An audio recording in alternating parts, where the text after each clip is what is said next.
There we go. And we are live. I am hitting send on the tweet to get people in here.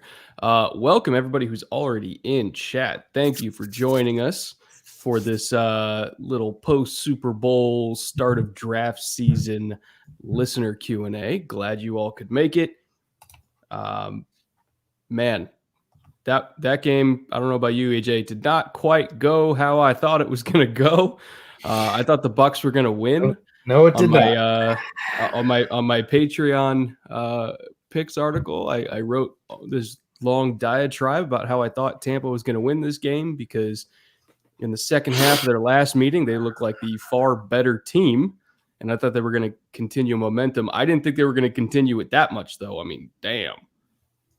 No, that game didn't go at all like, certainly not like we thought it did in our Super Bowl preview. And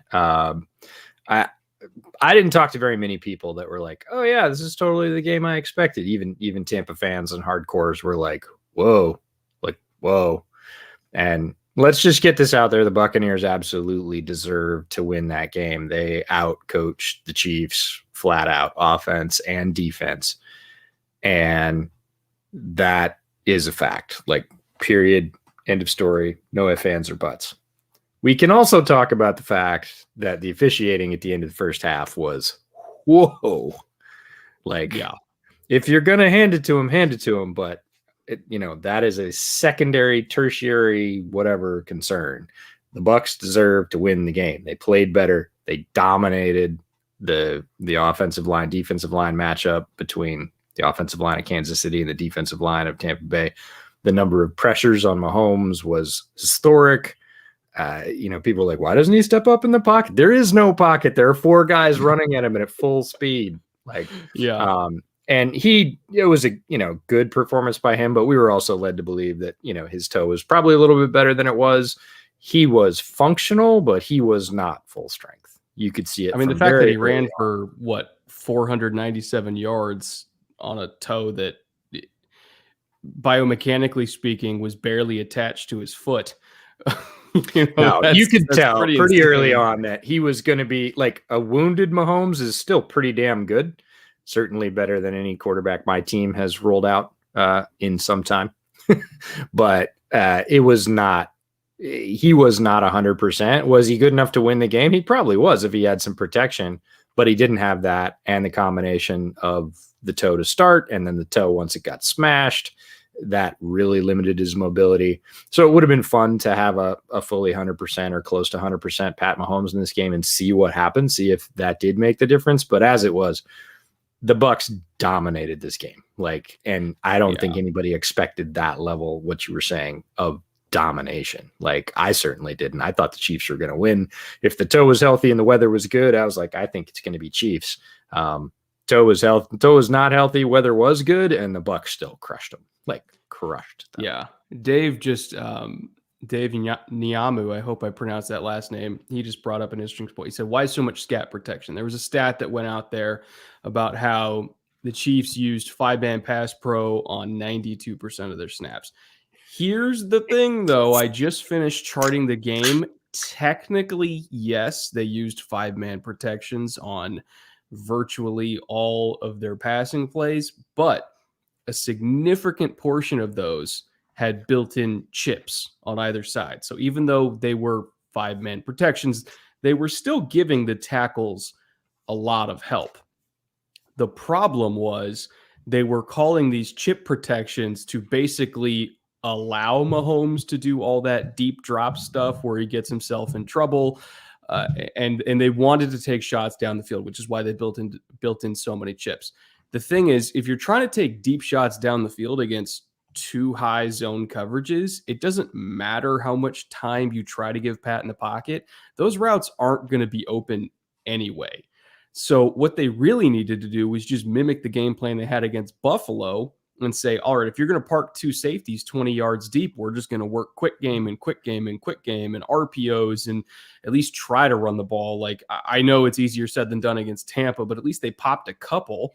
Against light man boxes, they were able to use some Y wrap. They were able to use some power and then force the safeties to try to come down and fill the alley from deep. Clyde was able to make a few guys miss, especially early in the second half, and then they just completely went away from it. So it's not like they were totally incapable of running the ball. But I feel like their insistence on playing into this deep ball mentality by just offering chips and protection and then sending forwards down the field was a massive mistake. And I do want to show one example here. I'll pull up my my little screen share here because I want you guys the other to, interesting thing about that insistence, and that's one of the reasons I'm insisting that the Bucs outcoach the Chiefs, was the Bucs defense had liabilities in that game. They certainly gave the Chiefs certain things, and you saw the middle of the field over and over again. When they had success, it was the middle to Kelsey, and they were going with the edges. Especially in quarters, yeah. They kept the two safeties deep, and they pushed the edges because they knew the Chiefs wanted to go to the edges, and they said, we'll give you the middle. And the Chiefs, for large part, didn't take it, and that killed me because, again, they wanted to force it the way they wanted to force it, and they didn't adapt in time, and they got crushed because of it. So, and here's an example. You probably want to pull this the frames. Is, second and 20 late in the game. Hey, so, typically, Brett, pull the frames. You got frames over your video. Frames of my video? Hold on. Frames over your video. Let me do it in a different. Oh, I see what I'm doing. We're due for that bootleg mistake. All right, there we go. All right, now let me try again. Now it's going to look better. Promise I'll get good at streaming one day, guys. I promise. And right about the time that you get good at it, I'll start making mistakes. So there you go. So what you see here, this is a too high coverage, 2nd and 20, which is classic Chiefs. We're going to get it all in one bite territory. You got to go forever.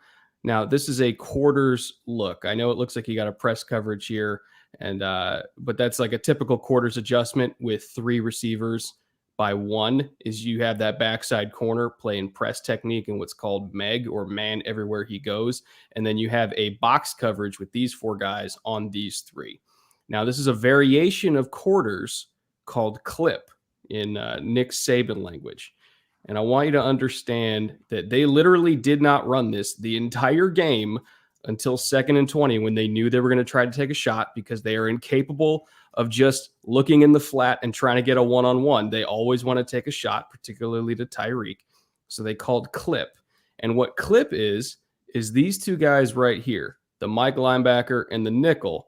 The nickel's responsible for anything out and short. The Mike is responsible for anything in and short. And the safety, he's responsible for just whoever is the second guy in this little cluster here to break in either direction. He's responsible for it.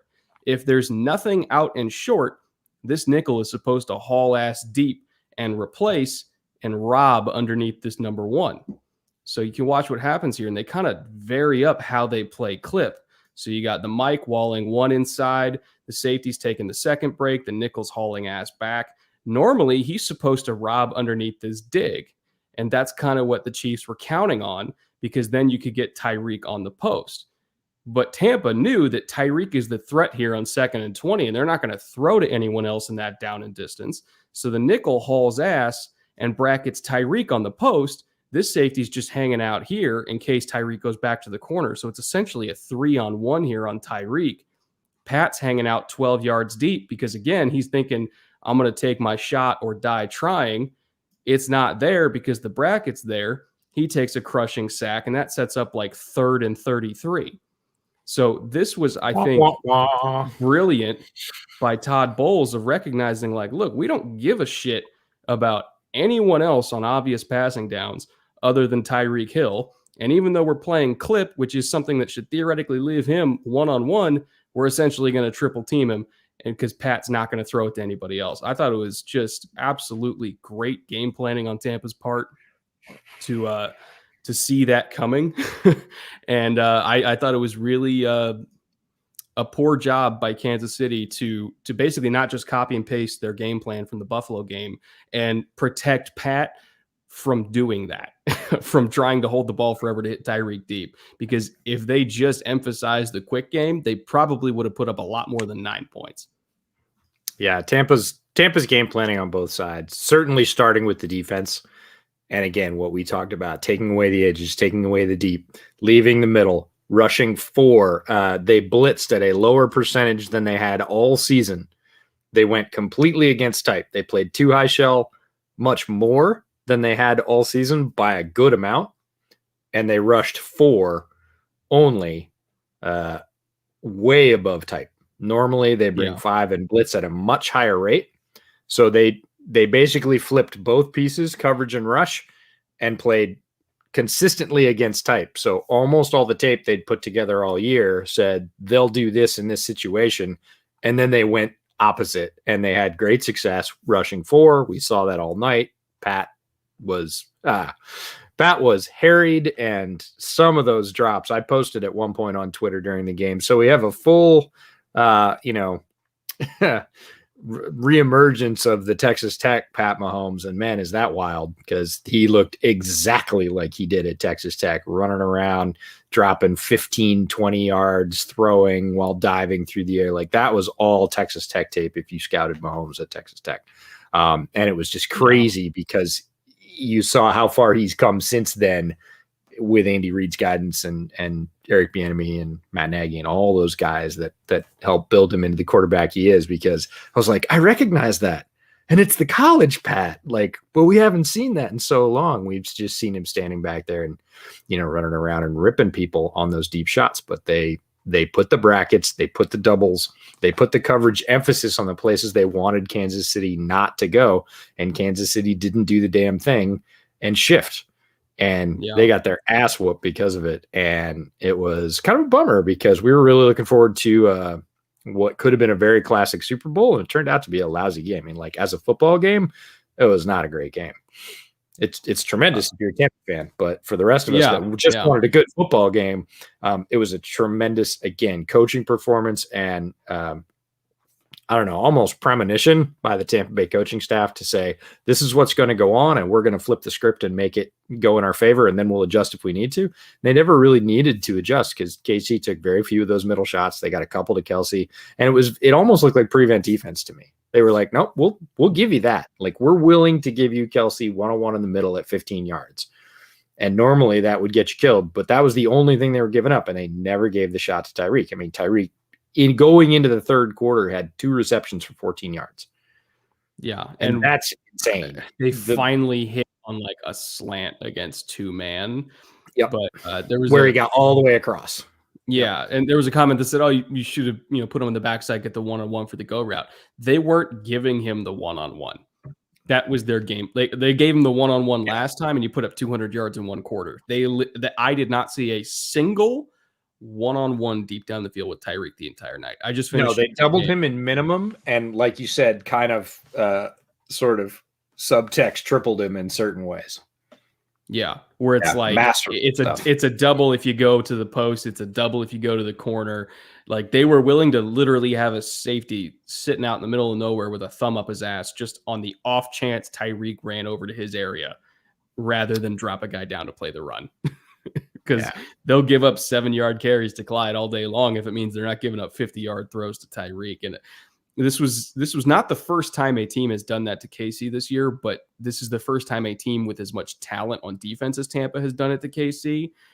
Denver did it, Atlanta did it, and now we see what happens when a team that has equal talent to Kansas City also has a better game plan. And it was it was lopsided. It was not pretty. It was lopsided. Somebody in chat did ask, I'll pull up the stat. Or not the stat, the question. Thoughts on the Russ Seahawks situation? I kind of like, I understand why Russ is frustrated. He says, we need to invest more on the offensive line. I want to have more input on personnel. Like, he's earned that right to have some input on who he plays with. But at the same time, a lot of the pressure on Russ is created by Russ. It's not a solely offensive line problem. And it's not like they haven't invested picks on the offensive line and invested assets. They trade for Dwayne Brown. They draft a guy like at least once a year. They never take one high, but they never pick high, so you can't really blame them for that.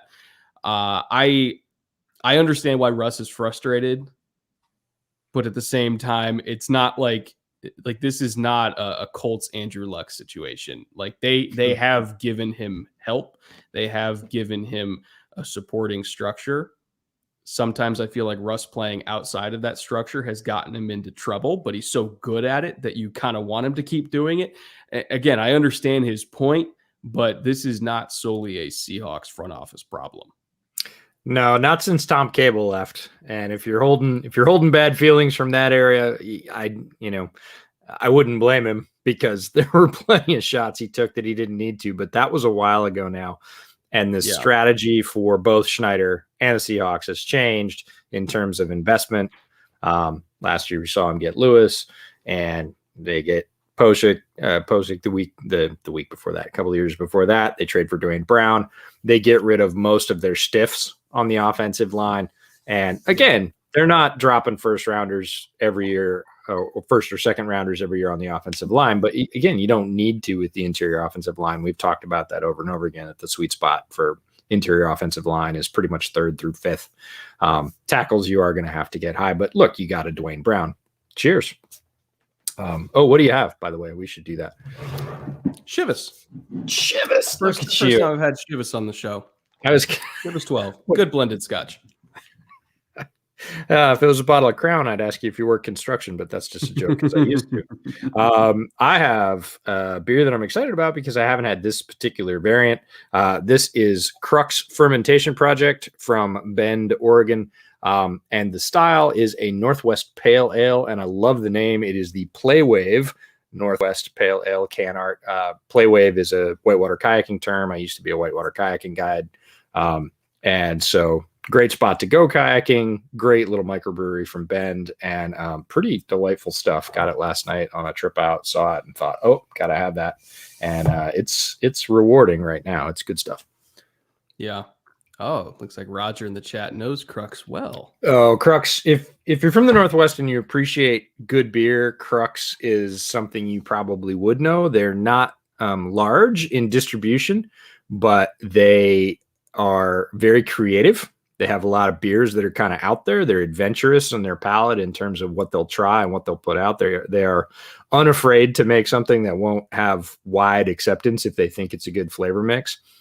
And they craft quality beers. The food at their brew pub down in Bend is delicious. So Crux is a great stop if you're ever in Central Oregon at Bend. Random Turtle says, how are we going to choose the offensive tackles for our rookie review? I have no idea. This was such an amazing tackle class. Well, we could totally cop out and say that our midseason grades hold, because we had a pretty good. Yeah. We had a pretty good set of grades midseason. We might have had, I don't know if we had Wirfs second or third. I'd have to go back and look. We'd have to elevate Wirfs to at least second. Yeah. At least. I think we had Onwenu first. Did we? No, Onwenu is not first. He was in there, but I think we actually had Onwenu third at tackle. I think we had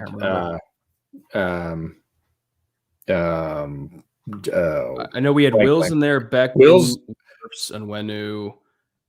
I want to say it was, I think it was that order. I think, anyways, we could totally cop out. We won't. We'll do an end of season, but we've got a couple others we've got to get done first. We got to talk about coaching changes, because those are pretty much all settled now. The staffs have largely settled out, and we said we'd do that after that happened. What do my Bills need to do in order to stop losing? Start making Super Bowls for one. That's a good start. They had a hell of a run. There's a lot of, well, not even a lot. There's a few things I think the Bills need right off the top. They need to re-sign Matt Milano. That is first and highest priority to me, because he is what makes that defense tick. I think you might be able to get one more year out of Hyde and Poyer contract wise. But again, they've been the best value safety duo for a long time now, and eventually, you got to pay either through contract length or through age. That's not a that's not a tenable situation forever. So you got to start looking for guys that you can kind of ease in to be their long-term replacements, either one or both. Whoever, like, again, I would love for them to play together forever in Buffalo, but I just don't think that's financially possible. Levi Wallace played better towards the end of the year, but I still think they could use help at corner. I'm still not sure if they want Dane Jackson to stick on the outside or play inside and compete with Taron Johnson. Either way, I think you could probably either take a boundary corner and then put Dane inside and get an upgrade at nickel, or you can leave Dane Jackson outside and then draft a nickel to upgrade over Taron Johnson, because I think that either him or Levi Wallace are replaceable to me, to be perfectly honest. I think Knox is okay at tight end, but I really would want a more complete player there, somebody who can either be a true Y and help in the run game while also bringing to the table what Knox brings to the table as a receiver. The actual receiving core, I think, is fine. They're loaded. Running back, I think, assuming who's the kid they just drafted at a Moss? Assuming he comes back healthy, I think they're fine at running back. Obviously, Allen's a stud at quarterback. Again, so it's like other than like number 2 and number 3 corner, safety depth, tight end, and then offensive line depth, which every single team needs, and defensive line depth, which every single team needs. They're kind of there. Like, they went to the AFC Championship for a reason. There's not that much they still need. They ran into a buzzsaw with KC, and that's unfortunate.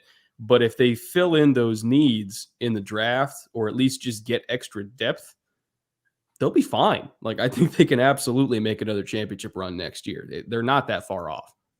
Yeah, their divisional picture looks a lot better. The Patriots have some rebuilding to do. I wouldn't say it's complete. Maybe it's reloading, but it's getting towards rebuilding. A lot of their bills are coming due, no pun intended, from the way they've run that team. The Jets, I think, are poised to make a pretty quick ascent with some quality moves in the offseason. Of course, depending who they get at quarterback. But I think coaching change will be really positive for them, so I could see them ascending pretty quick. Miami's in a good spot.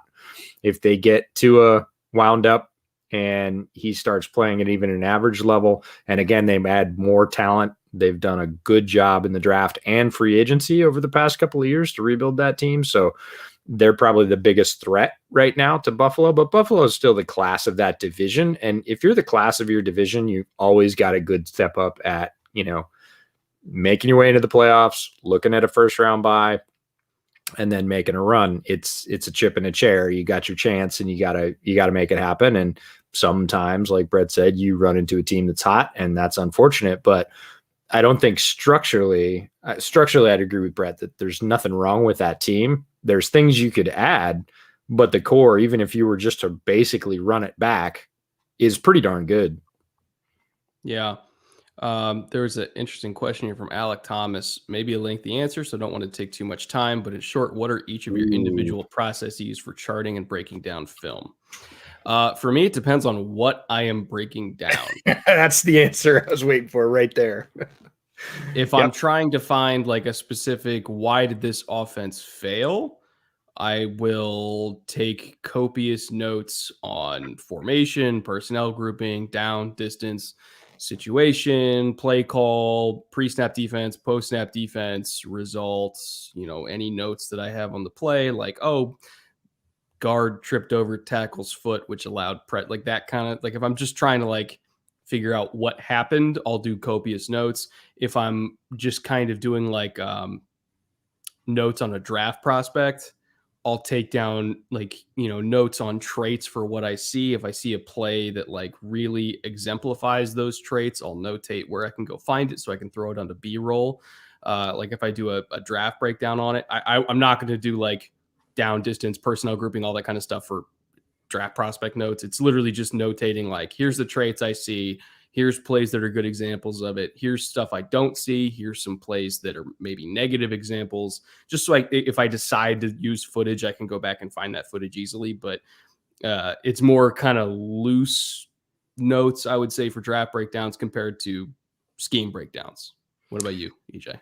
Yeah, I'm much less X's and O's than you are. I think everybody knows that. So I'm not typically trying to break down scheme. I'm trying to break down players, and typically college players who are looking to get drafted and talking about specifically how they translate. And that's a different bit of alchemy. And the way that it works for me, there's lots of different approaches to this. I'll just say that right off. I know people that scout. I know a lot of people that scout, and I know there's almost as many ways to do it as there are people. There are some standards. Some people are rigid in charting, and have a very numerical system, and they want it to all drive to a grade that's sort of automatic that helps them stack people. I'm not so much that way. I'm looking very much for the traits of a player and what they did regardless of their scheme, even outside of their scheme, because we've all seen players who were not properly utilized in their scheme who still exhibit those traits. So I'm trying to dig down and catch the nuance. And I have a sort of checklist, but it's a checklist of traits, right? It's not formation. It's not down and distance. It's if I've got a position, let's just say right now, right before this podcast, I was scouting wide receivers. I was watching Dwayne Eskridge, Western Michigan. And when I'm looking at Dwayne Eskridge, I'm looking at the basics first. What's his body type? How tall? What's his weight? Is he a big guy? Is he a long guy? Does he have great arms? Is he hands catcher? Is he a body catcher? Then I'm looking at his feet. How quick are his feet? Where are his cuts? Does he have round cuts? Does he have exact cuts? Does he do anything in multiple? Does he set people up? Right?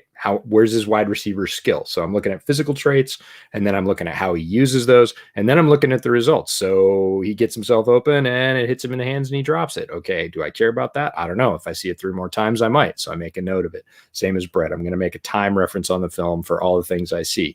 And I'm also looking for things away from the ball. So one of the reasons not to scout highlights is you're never going to see like how a wide receiver blocks. And there's a great play. I've actually got that film up, but I won't share it right now. Anyways, it doesn't matter.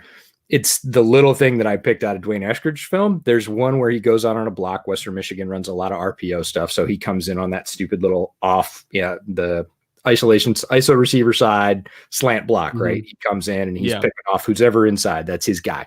So he comes in and it's a down safety. And on the replay, so this is all TV angle stuff, not all 22. On the replay, they show Eskridge approach that guy, and as he sticks his hand out, Eskridge goes, whack, and chops his hand and puts his hands in his chest. And I was like, ooh, it's not something that's new. Not something you see from so Dwayne Eskridge, for those of you that don't know, is like 5'9", 188. He's pretty solidly built, but he's a small guy. A lot of people are projecting him to the slot because he's extremely quick.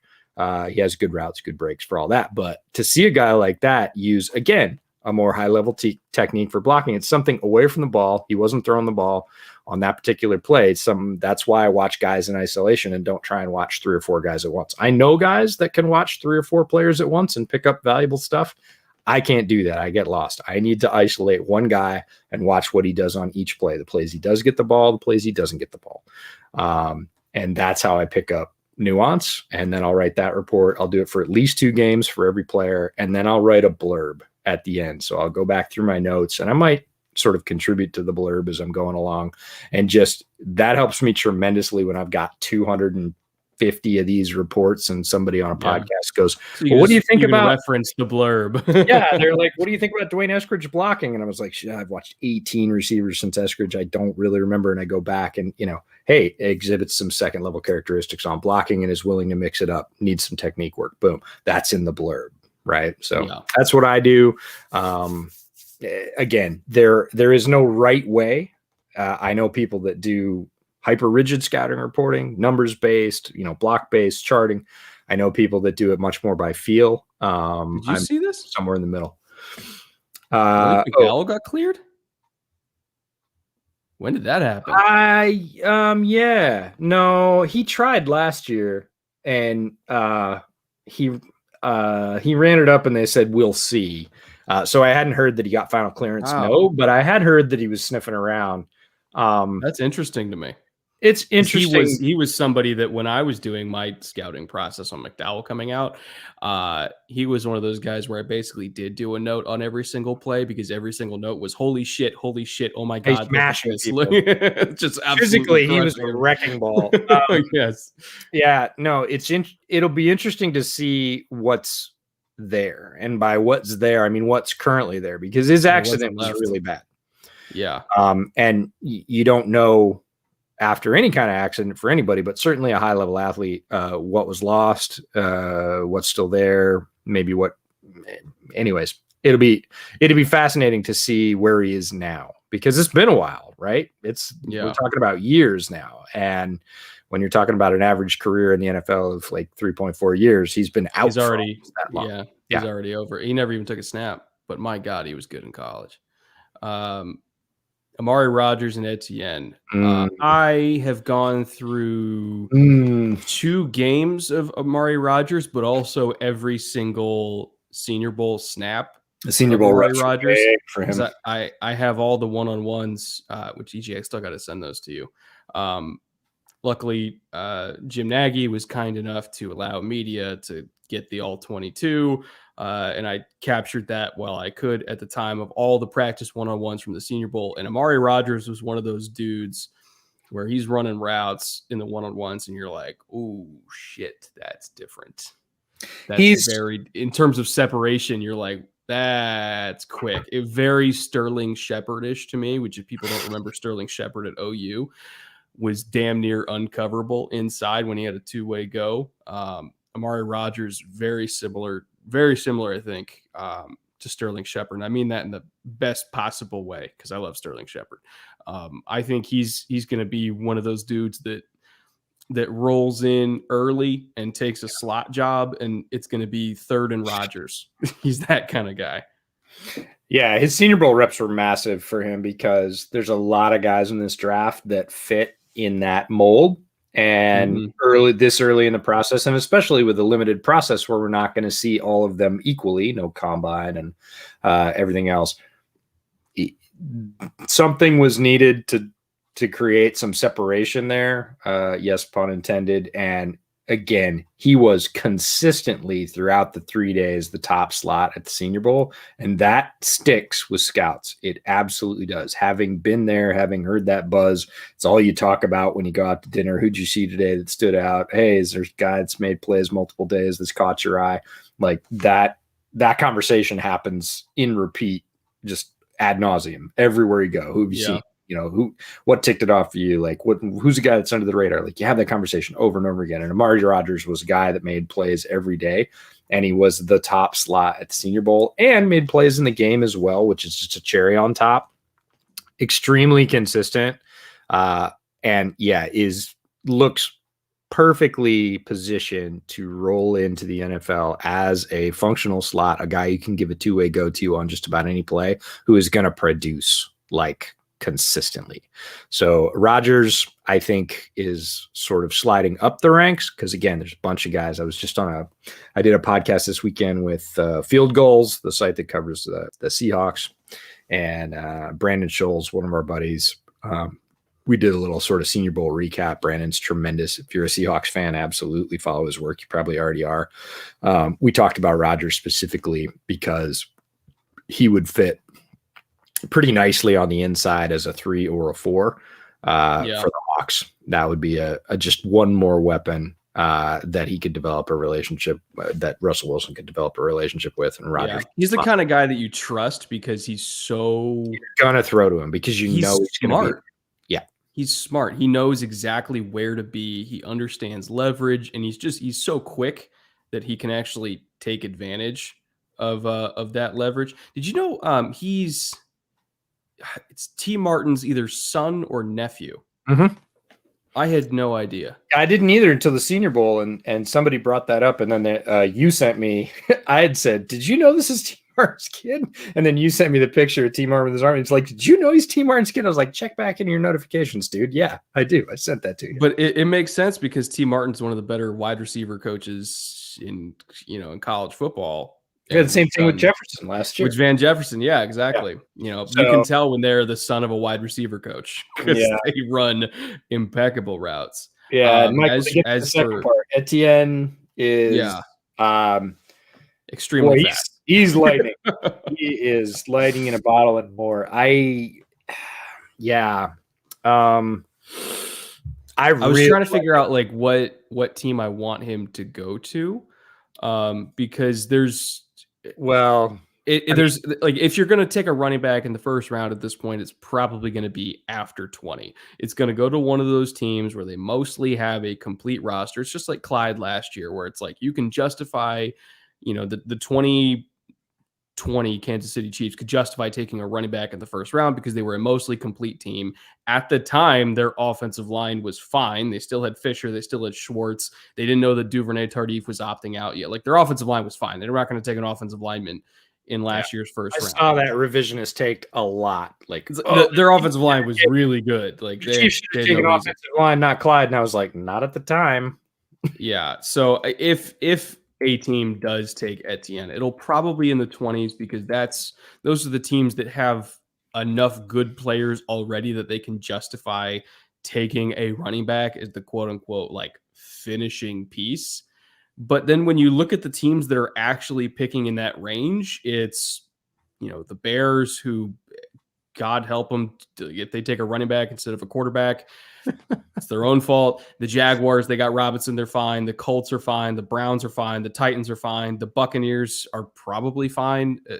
Ravens are, like, all these teams. I mean, I guess you could argue the Jets, but again, it depends on what they do early in the draft, if they take quarterback or not. The Steelers are probably not going to take a running back like at that spot, because they and I don't think Etienne's their running back anyways. Like, he can succeed anywhere. He's good enough. He has enough talent. But if I had to pick scheme fits, Steelers would be down on my list for Etienne. The Najee Harris would be more Steelers speed, Yeah, so or like Etienne, Andre Stevenson, or Javonte. Yeah, like I think. Yep, I think Etienne, you could argue he's one of the 32 best players in the class, but in terms of just finding a fit for him in the first round, like Clyde went in the first round because he was an absolutely perfect fit for the Chiefs. I don't know if I'm going to be able to find that exact same kind of perfect fit for Etienne. It's possible, but I want him to go to a team that will never draft him because organizationally they don't prioritize running backs in the range where he's going to go. Who? Niners. Oh, shit. I mean, it would be great. He would be like dead solid perfect. And I mean, like, dead down the middle, dead solid perfect. Shanahan would go bananas with him, but Shanahan doesn't pay running backs. So because he's like, I got Jeff Wilson for pennies. So yeah, and I got you would immediately be the highest paid running back on the team. Right. And I've got 3 more behind him, so I'm not going to do that. But Etienne's skills in terms of his ability to get wide, hit a hard cut, and disappear, that's like Shanahan to a T. That's what Shanahan wants. And Etienne has additional skills. He's not a bad receiver. He runs decent little option routes. And again, that speed kills. So that offense that already has a lot of what I would call multiple threats in Debo and Ayuk, and even Juszczyk is used in a very creative way. And then you add something like Etienne. Yeah. Aaron makes a good point. Since I agree. And they're going to be running a similar system. And I think your point about the Jets is really good. Like, it depends where they go higher in the round. But like, if Etienne's sitting there and you've got a bottom of the round, like top of the second round, first, like, I could see the Jets saying, we came away with 2 very high profile positions. Typically we grabbed a quarterback and a running back. We've already got our left tackle. And then they've got more picks coming. Like, it would make a splash in New York, and making a splash in New York is a thing. Like, and it wouldn't be bad, right? It's not just the splash. Like, he's a good player. Yeah. And I mean, they would get him for 5 years, which is about how long you want to run him back anyway. Yeah. And like, there's always a good point about it's not bad to draft a running back in the first round. It's just bad to pay him after you draft him in the first round, because you've already got the best years out of him. We're not going to talk about that take. We're not even going to give that credence. You know the one I'm talking about. The one I sent you after the Super Bowl. Oh, that one. Yes. We're not talking about that take. Oh God, yeah. I'll say the Leonard Fournette fans, man, they never give up on their guy. Like, and I was a Lenny fan coming out too. Oh, Lenny, yeah. Where was it? Where's the question? It was there. It is. Speaking of Leonard Fournette, thoughts on Jags' current situation and future? I think their current situation is good. They got a lot of picks. I mean, a lot of assets. Ton of head coach. yeah, cap space. You're getting Trevor Lawrence, presumably.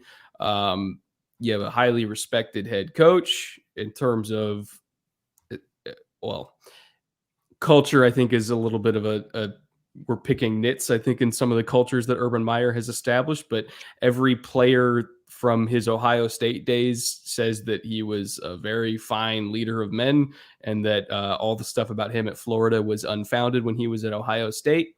So I'll go with what they say about him. But I will say that he had a lot of excellent results on the field. He developed a lot of great NFL players from those Ohio State teams. So we know he's a great teacher. I overall, I like the Urban Meyer hire. I'm curious to see how much autonomy he's going to give his offensive staff, like how much input I'll say is he's going to have on it.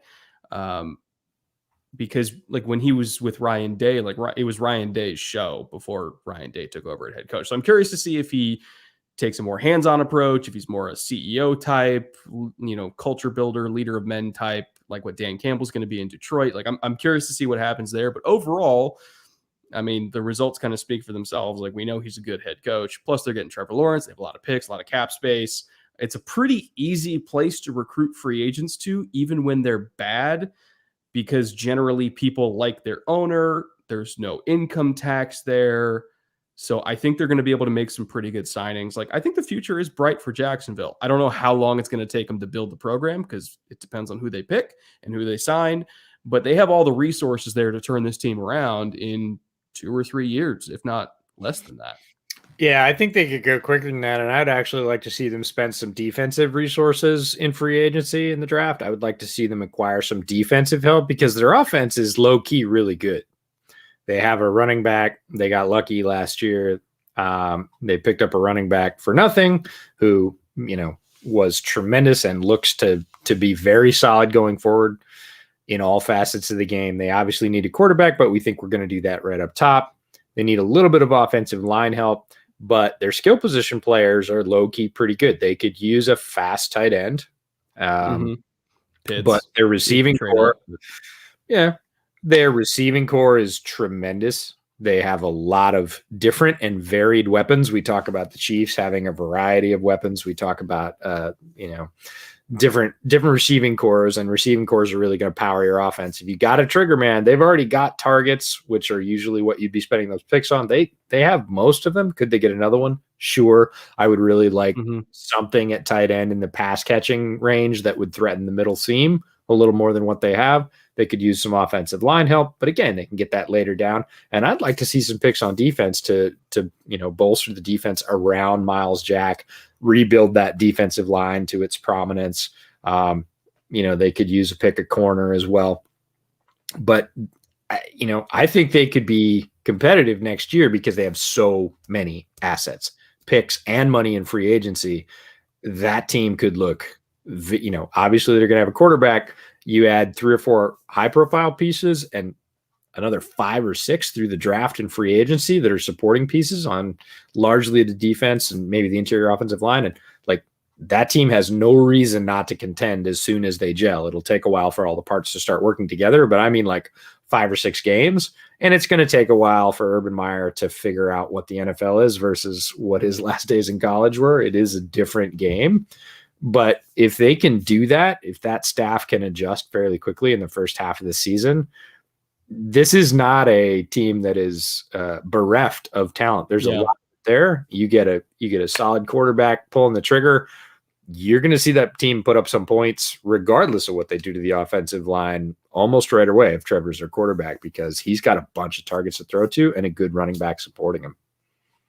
Ron said, where can I super chat? We do not have super chat availability on this channel yet. Hopefully we will have it by next week. YouTube is taking forever to approve monetization on this channel for whatever reason, even though it's tied to my Google Ads account from my main channel. So I thought it would take a lot shorter than it has, but I mean, it's like 2 weeks and still haven't heard anything. So. We have all kinds of good bootleg business news, but we'll save that to the end.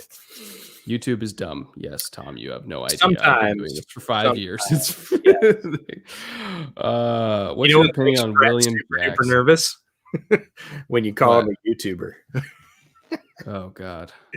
It's such a weird job title. It is very odd, but you do exemplify. Like when I introduce myself to people to say, "Oh, what do you do?" I freeze up. I was like, I don't like. Am I gonna sound like an asshole if I I'm say an I'm a entertainer. YouTuber? Like I say I run a YouTube channel for a living. It makes me sound like I'm just some dude who like posts educational clips from like the library or something, because it's just sound like I'm a YouTuber. Like it sounds weird to me to say that. It's a dumb made up job title, and I always feel like I come off like such a prick saying that because it's so weird to me. So I just say I run a YouTube channel and leave it at that. Nathan, what's your opinion on William Jackson? He hasn't been as good as his second year, but he's got the traits to be number one corner. I love William Jackson. I wonder if he was playing hurt last year. I remember seeing some stuff that he was that I think he had some soft tissue injuries in training camp and he was never quite right. I got to go back and look. But again, seeing what he could be with that dominant year 2 that he had in 2019, like that kind of showed, again, the ceiling is elite corner, top 5 corner type material. Because I think he was a top 5 outside corner in 2019. I think he is oh God. Oh God. Tom, you dick. The only thing worse than YouTuber is influencer. My least favorite word on planet Earth. Now he has to be super careful with that because officially you dragged my ass into that. I'm one of those now, which is weird and I don't like it. So leave influencer alone. Like I don't like it and I don't want to talk about Online entertainer. That's a way better word. Online entertainer. That I really like makes it anytime like somebody says I'm an total- influencer, I gag. I hate it's super that word. I don't influence shit. Right. So just I so talk about everybody knows, football. we don't label ourselves that, but there's an entire industry that's grown up around any kind of content production. Let's just say digital content production. So it doesn't matter if it's pictures on Instagram or if it's videos on YouTube or it's podcasts or whatever. And instead of having multiple job titles, they just spread influencer across that like peanut butter. And so if you do any of those things and you sign a contract to monetize any of it, the legal term they use is influencer. And it's I like under the influencer. I'm gonna use that somehow. I gotta turn that into like merch. Like I'm an under the influencer. Well, that's so good. Super well with Bootleg, really. That is so good, Dylan. Oh my God. Did you just come off the dome? That's so damn good. That's really good. I like it. And it's definitely ending up on some piece of Bootleg merch, just so you know. We'll send you one if you ping us. We'll figure out what it is. But no, Jackson, to the last question, reminds me career arc wise a little bit of Bradbury. In terms of starting off hot, then having a dip, then being poised and everybody going, well, he's not that great of a pickup. And I was like, if he's healthy, he's a great pickup. Like he's a number one corner for the Giants. And I got a lot of flack for that last year. People like, no, Bradbury is he's overrated. He's this, he's that. And Bradbury played the lights out this year. And if Jackson comes back healthy, he's going to remind everybody that he's got great length. He's got really good instincts. He's highly athletic. Like he's going to come back with a vengeance. He has that potential. So it feels like a sort of similar arc. I'm not saying they're the same player, but similar. Serious question. Who do you guys like the most for Falcons? Fields, Wilson, or Lance? Wilson's probably going to end up as my QB2. I'm not final on that, but he probably will. So I think that there's a decent chance that he won't even be there for Atlanta. Like if we're being realistic, either the Jets take him or somebody trades up with the Dolphins to take him. I think the only realistic options at this point, again, based on what I've seen so far for the Falcons, is either Fields or Lance. And excuse me, I think Fields is more mobile. I think Lance is a better arm. I think Fields depending on what his offense is built around, because again, I think you could do so much cool stuff with him in the run game.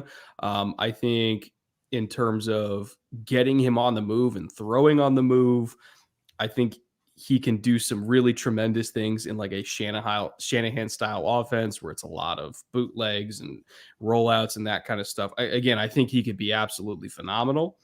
I do think that Lance's processor is a little bit quicker in terms of just like I'm taking a 5-step drop, I'm sitting in the pocket, I'm going 1, 2, 3, 4, right to left. I think Lance is a little bit better at that.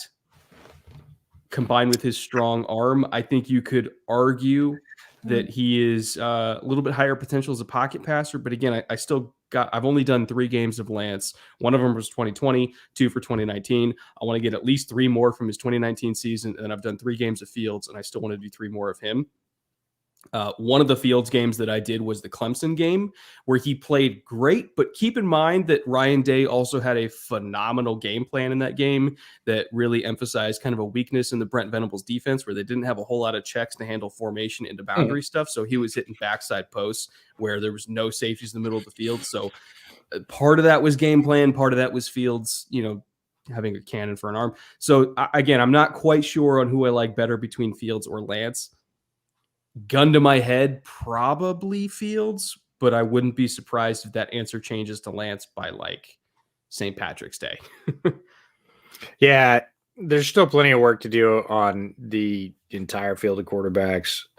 I think you have to, it's always interesting when there's a new coach and a new GM, especially the combination coming to a team, because all your assumptions about, they like this, or they have this standard for cornerback length, or they wouldn't take any OTs with less than this of a 3-cone, or any of those things that you build up when a coach and a GM have been assembling talent for a while and they start to develop a type, right? We don't know what the type is in Atlanta. The type has changed. That's all we can say. If we're looking at Arthur Smith and saying, hey, is he going to go for familiarity? I think Fields is more like Tannehill than Lance, right? Not saying that's what he's going to judge on, but if that's the criteria you think is important, I think Fields is more like Tannehill than Lance is. I'm interested that you think Fields is faster than Lance, because I would love to see straight up combine stats between those two, because I think Lance is slightly more athletic than Fields. Fields is not slow by any stretch. I think Fields gets up to speed quicker, which I think makes him functionally faster, because how often is a quarterback going to run 40 yards? No, I would love to see all the testing that we probably aren't going to get to see. We'll get pro days and whatever, but I would love to see straight up like 3-cone, 20-yard shuttle, 40-yard, 10-yard split, like the whole bit, and see mobility-wise how they just athletically measure out, because on the field, again, there are differences between that. But in terms of play style, I think Fields is more advanced right now as a passer. My downsides for Fields are he's a tick slower with his processor, and when things get nuttier, he slows down.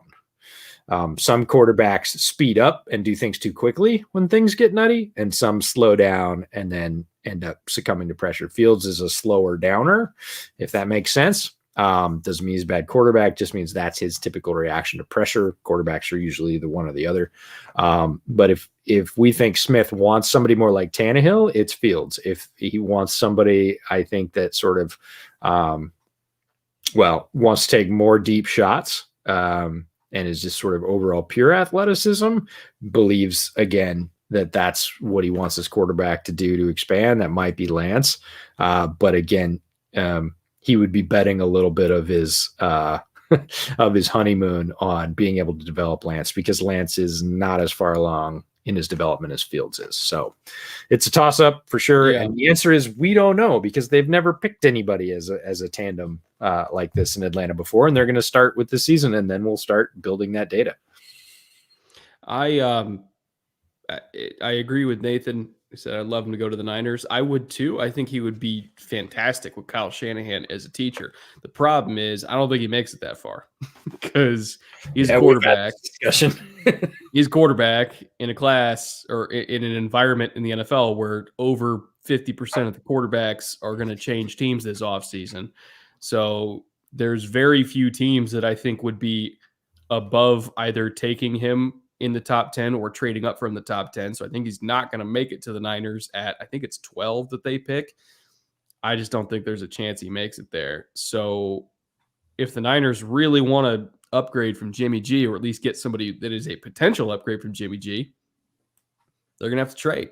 They're going to have to call Carolina. They're going to have to call Detroit. Detroit has Goff now, so I think they're kind of open for business on quarterbacks. People are going to try to jump over Carolina to get a quarterback. It's going to cost a lot, though. That's the thing. And I don't know if they want to give up those picks, but it's going to cost a lot. But again, it's how desperate are you to move on from Jimmy G? That is what I can't figure out. Are they desperate? Or is it just, well, if we have the opportunity, we will? Well, if they're smart, they'll never tell you if they're desperate, because that's the worst thing somebody could do. Being a Bears fan, I know all about that.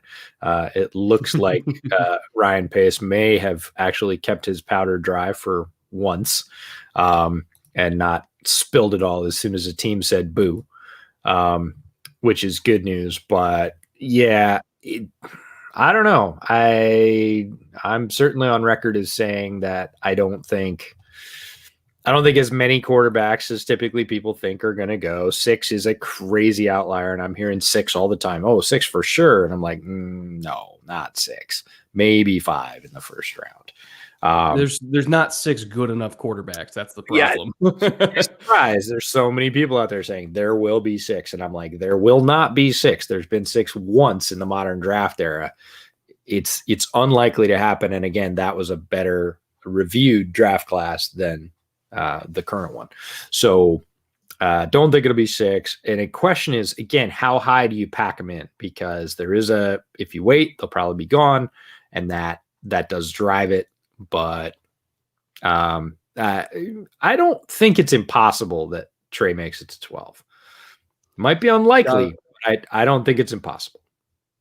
Gabriel said, at least I hope I'm pronouncing that correctly. No, Shabtai. Shabtai. Hope I pronounced that correctly, Gabriel.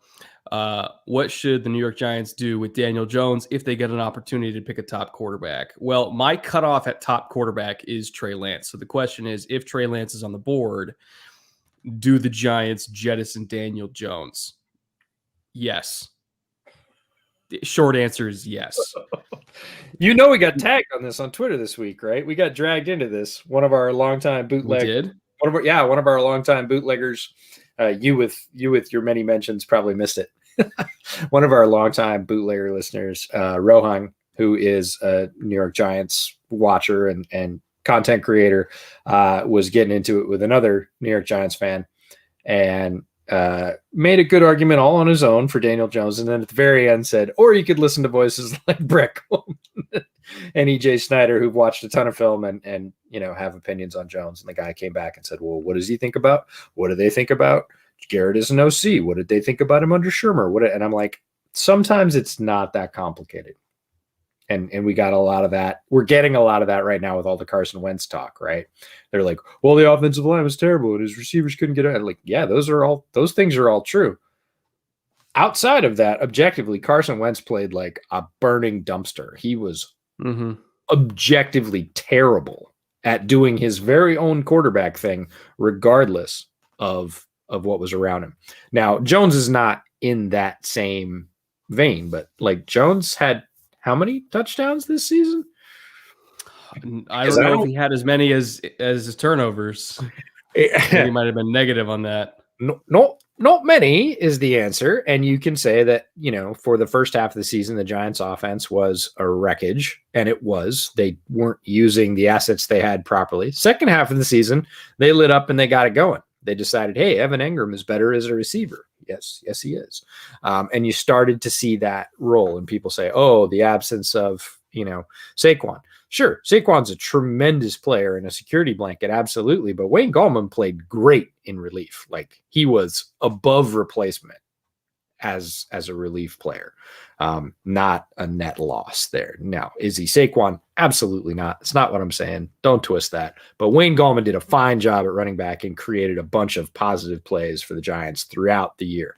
So I'm not willing to say, well, Saquon was gone, so Daniel Jones gets to be garbage for the year. No, Daniel Jones is still responsible for things like holding onto the ball too long, not having that clock in the back of his head, taking bad sacks, and giving the ball up, whether it's turnovers or fumbles, at a much greater rate than a winning starting quarterback in the NFL should. Period. Like, those are the things. Here's my thing with the whole, like, well, Saquon was hurt. Well, his offensive line was bad. Well, the receiving core outside of Slayton leaves much to be desired. Well, Ingram dropped that ball, so they lost the game. Oh, the defense was good. The pass rush was inconsistent. Like, we're only a few picks away on defense. Here's the thing. And this is the reason why the 49ers are thinking about moving on from Jimmy G. If you need a great team around you just to even have a remote chance of winning a Super Bowl, it is not worth it. That is why the Rams moved on from Jared Goff. That is why, again, Jimmy G is going to get moved on from. Because if you need to build a super team, guess what? Super teams are fucking expensive, which means your window with that kind of quarterback before you pay them is 2 to 3 years, and that is it. And then once you pay them, it's a lot harder to come up with the money to surround them with the team necessary to cover up for their flaws. If you want to pay an elite offensive line to protect the quarterback that can't hold on to the ball, if you want to pay elite receivers, Saquon's already making a lot of money, but you're going to have to pay him again eventually in 2 or 3 years if they decide to. Paying guys on defense like Leonard Williams, you don't have enough money to keep that structure together around him and improve upon it with more free agents and more picks while also paying a quarterback like Daniel Jones that is just average and needs to be elevated by the team. The top 10 quarterbacks, because again, Daniel Jones was taken higher than Deshaun Watson was. He was taken higher than Patrick Mahomes was, higher than Russell Wilson. The reason why Mahomes and Wilson and Rodgers and Watson are worth $35, $40, $50 million a year is that they don't need super teams around them to be competitive. Mahomes just took an offense to the Super Bowl where they had two great weapons with Tyreek and Kelsey, and then all the rest of their receivers were either hurt or just average. And his offensive line was 80% backups. They couldn't run the ball, but they still went to the Super Bowl because Mahomes is amazing. Deshaun Watson, for a couple games, had Chad Hansen as his number one receiver, and he still led the league in passing. Russell Wilson ran for his life for the majority of his career and was still going to the playoffs every year and went to 2 Super Bowls. Aaron Rodgers, again, dragged some sorry-ass Packers teams to NFC Championship games. Those quarterbacks are worth the money because you don't need to have a super team around them. If you need a super team around Daniel Jones that costs a lot of money just to even be remotely successful, it's not fucking worth it. You might as well draft Trey Lance and hope that you can get a guy that can elevate a bad team around him because you're not going to have the money to always have a super team. That's my take on it. If they're not a top 10 guy, move on. It's not worth it.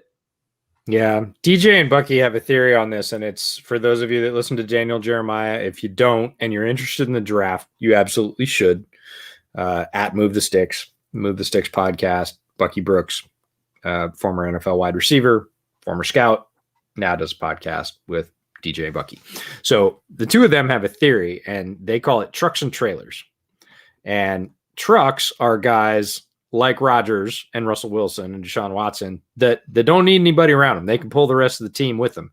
And trailers are guys like Daniel Jones that have a bunch of talent. Like Daniel Jones is not minus talent. He's not bereft of talent. He's not a zero talent. He can throw the ball when protected, when given time. He can run. We've seen that. When he makes decent decisions, he can do that. But again, he needs all the things in place around him. He's a trailer. Mm-hmm. So it's a truck or a trailer. And the trucks are the guys you pay 35, 40 million bucks a year because you can sort of hide some things. You can run guys like Robert Tonyan out at tight end and have him lead the league in tight end touchdowns, which just cracks me up because we're talking about Travis Kelce over here, one of the greatest offensive players ever in the NFL at tight end, like pretty arguably. Top 5 easy. Yeah. And Robert Tonyan, who is not, if you look at their stats, you go, oh, they're equal. And the answer is, oh, no, they're not. One of them, Aaron Rodgers throwing them to, and one of them has a very talented quarterback, but is also very talented in his own right. So truck or trailer. And Jones, I think at this point in his career, it's pretty darn easy to say, even if he's a little underrated, even if he's talented and hasn't succeeded because of the team, he's a trailer. Those are trailer arguments. Those are not truck arguments. So Daniel Jones is a trailer, and you get to make your decision to Gabrielle's question based on that.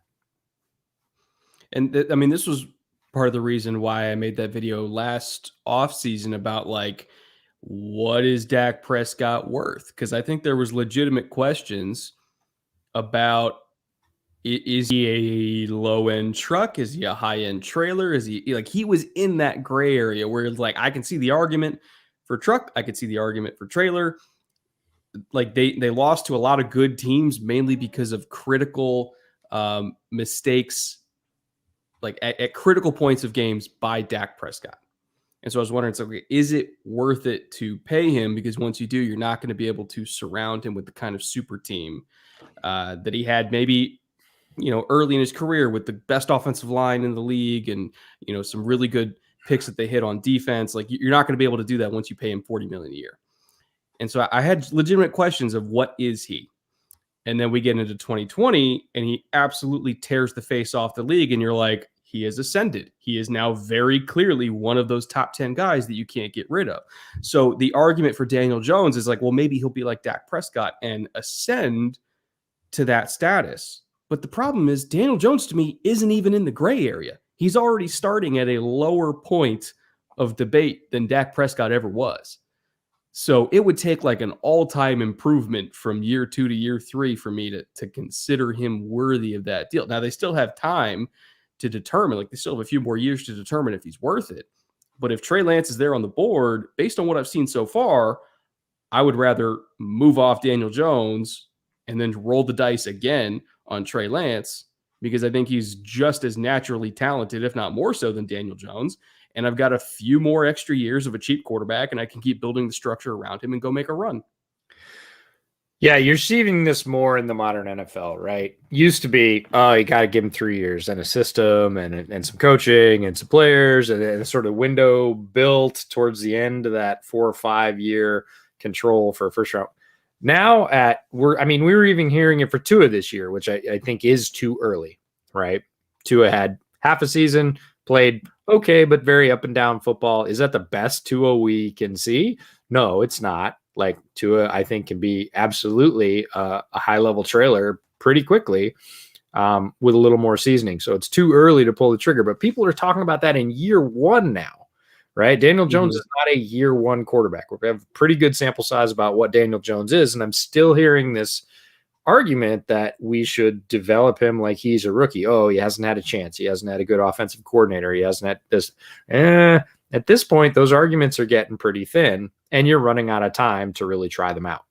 So truck trailer is a very interesting argument. Saw a lot of good stuff in the chat about trucks and trailers. And it's one of those things to keep in mind about, is a guy close? And the answer is, I'm with you, Brett. He's not close, right?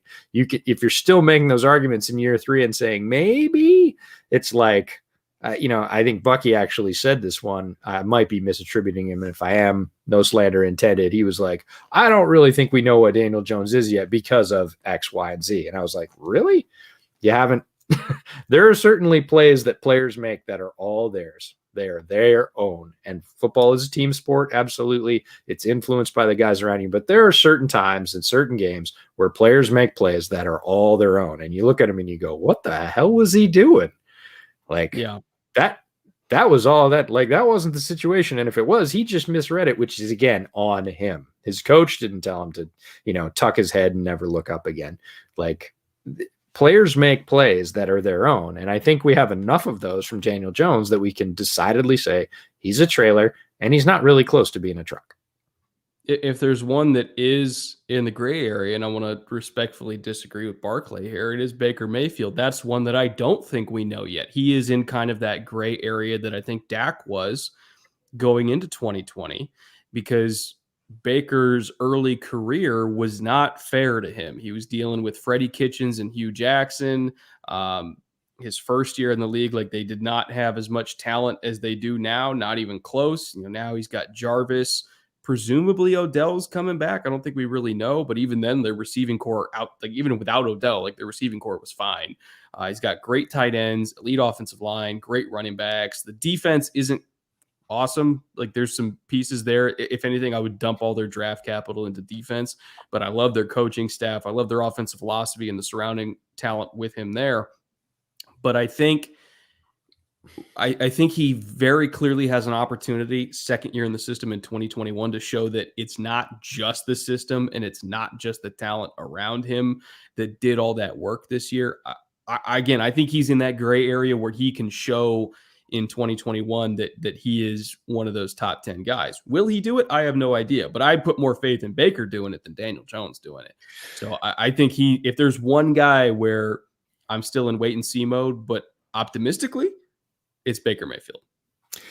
Yeah, and Baker's second half of the season really, again, as he adjusted and he and Kevin Stefanski started to vibe, right? He and Kevin Stefanski were on the same page and they started to hit the shots that they were looking for. That was when I kind of backed off saying, all right, Baker's an inconsistent quarterback. Baker's, part of the problem. Sometimes part of the solution, sometimes part of the problem. He was much more consistently a part of the solution through the back half of that season. And it does make me take a step back and say, okay, is he going to further ascend in his repeat year in what is now a good system that's being set up to favor him? And before anybody jumps in and says system quarterback, they're all system quarterbacks, just so you know. There's very few people that aren't. So Mayfield is one of those guys that I have a changed opinion of, largely because of that second half run and when the times that he did elevate that team, even surrounded by all that talent. Again, guys make plays, and Baker made plays that were all his own. It wasn't just being bailed out by superior talent. He was leveraging that superior talent to a higher level, which is not something he had done consistently in his career up until that point. We saw flashes of it, but again, the consistency, the up, the down. Oh, he made a terribly negative play. Oh, he made a fantastic play. It just didn't balance out. And towards the end of this last year, he started making consistently solid plays that were elevating his team. And that's when a guy starts to push into the bottom of, well, is it him or is it the team? And when you start asking those questions legitimately, I think it is in the discussion to say, is he truck or trailer? I still think he's solidly in trailer status, but that doesn't mean that the arrow's not pointing up. Yeah. Eli brought up, did you guys hear about Colin Cowherd? EJ, I don't know if you heard about it, but apparently he watched the Super Bowl from the emergency room. And I remember because I was watching this morning, I tend to like put him on in the background, like while I'm cleaning and stuff, because I find him like infinitely entertaining, even though his takes are usually garbage. But I find him to be a very entertaining media personality. And I noticed it was Nick Wright doing the show today. I was like, that's weird or yesterday, it was like for Super Bowl Monday for Colin Cowherd to not be on. I was like, did he get in trouble? Or so found out that he put out a little video, I think it was on Instagram. He had a blood clot in his lung. Not he good. Got rushed to the ER and was out for like 16 hours. I think he's okay now, but That's scary thing. So not cool. No, I hadn't heard. We just have to acknowledge it's been a terrible run for sports media. It's been a terrible run for a lot of people lately, but sports media in particular has been hit really, really hard. Pedro Gomez died suddenly. Therese Paylor died. I saw that. People being taken way too young, and there are several others throughout a very recent stretch here. And if you stretch back as far as a year, I put out a tweet earlier today that or retweeted something that said the amount of sports media that's been taken early is just, it just feels like the hits keep on coming. And a guy like Therese Paylor, for those of you who don't know him, started as a Kansas City Chiefs reporter, ascended to a national reporter, was doing it for USA Today, or was it? No, it was Yahoo Sports. Yahoo. Sorry. Yeah, right, my bad. And universally respected. You don't have to go very far on Twitter today to see everybody from Peter King to our buddy Craig Stout, who knew him and worked with him in the Kansas City market, to you name it. Other, fellow black sports writers, Sam White came out, just all over the place. Everybody shock and sorrow. It's it's just not fair. He was a very, very talented guy. I did not know him, but I knew his work, and he worked relentlessly hard, super well respected. Just a huge loss. Yeah, Chris Wessling, absolutely. Yeah, I knew Chris. I worked with him Yep. for years at NFL Media when I was there. He started the year after me. I started as an intern in 2012, and I remained an intern for a couple more seasons. He started in 2013. I started in 2012, in the spring of 2012, and I would walk around and just try to find stuff to do as an intern, especially in the off season. He was always one of the guys I would stop off and be like, "Hey, what can I do for you today?" And most of the time, again, for the news desk, he didn't really have anything for me, but we would just chat, and he would just kind of offer like words of wisdom and encourage me, as a young intern, somebody young in sports media, of like, just, keep that attitude, keep fighting, keep treating it like every day as an opportunity. And everybody around him, he would always bring out the best. Like, everybody wanted to be like Chris, not just in terms of knowing sports and understanding sports and appreciating sports, but in terms of just being a good person, because he would always go out of his way for everybody, even if he didn't know them. Like, he was an incredible human being. And I remember when I heard that it came back, I had like just a sinking feeling in my stomach, because it usually doesn't go well the second time. And to see the news confirmed, it gutted me, because Lakeisha's producer that I knew at NFL Network as well. She and her son Lincoln just don't deserve that. They don't deserve to lose somebody like Chris so young. He was a one of one human being, and to lose him, and to lose Pedro and Therese and everybody we've lost over the last week in sports media. Yeah, Vaughn McClure got called out of the chat. Vaughn McClure, that was over summer, I think. Yeah, former Bears writer, had moved on to the Falcons. Again, tremendously well respected throughout the industry. Many of the same echoes of Chris and Therese in terms of being a guy that was always somebody that lifted spirits, always reached out and said, "How are you?" Extremely good at his job, hard-nosed reporter. Yeah, just a ton of loss. So. Dylan, I am so sorry to hear that. Fuck, man. That's awful. I'm so sorry. I don't even know what to say. It's been a year of tremendous loss for so many people. I mean, and that's the thing, is 450. It's so easy to look at 450,000 and see it as a statistic, but every single one of those 450,000 has 10 people that will never be the same. Like, it's so much bigger than that number. And I'm so sorry that you had to go through that, Dylan. I'm so sorry that you're going to have to carry that for the rest of your life. And I'm so sorry that this country completely fucked you over, that it got to the point where that even happened, because it shouldn't have. And I agree. Praying for peace for you, man. I really am. Marty Schottenheimer. I know.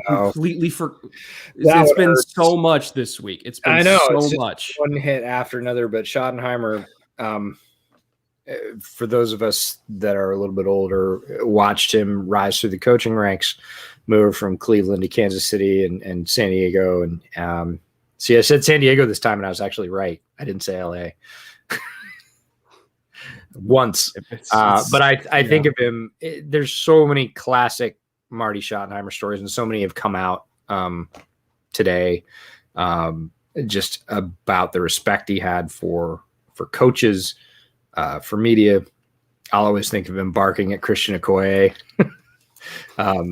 Because for those of you that don't know who Christian Okoye is, go look up some highlights. The Nigerian Nightmare. They're fun.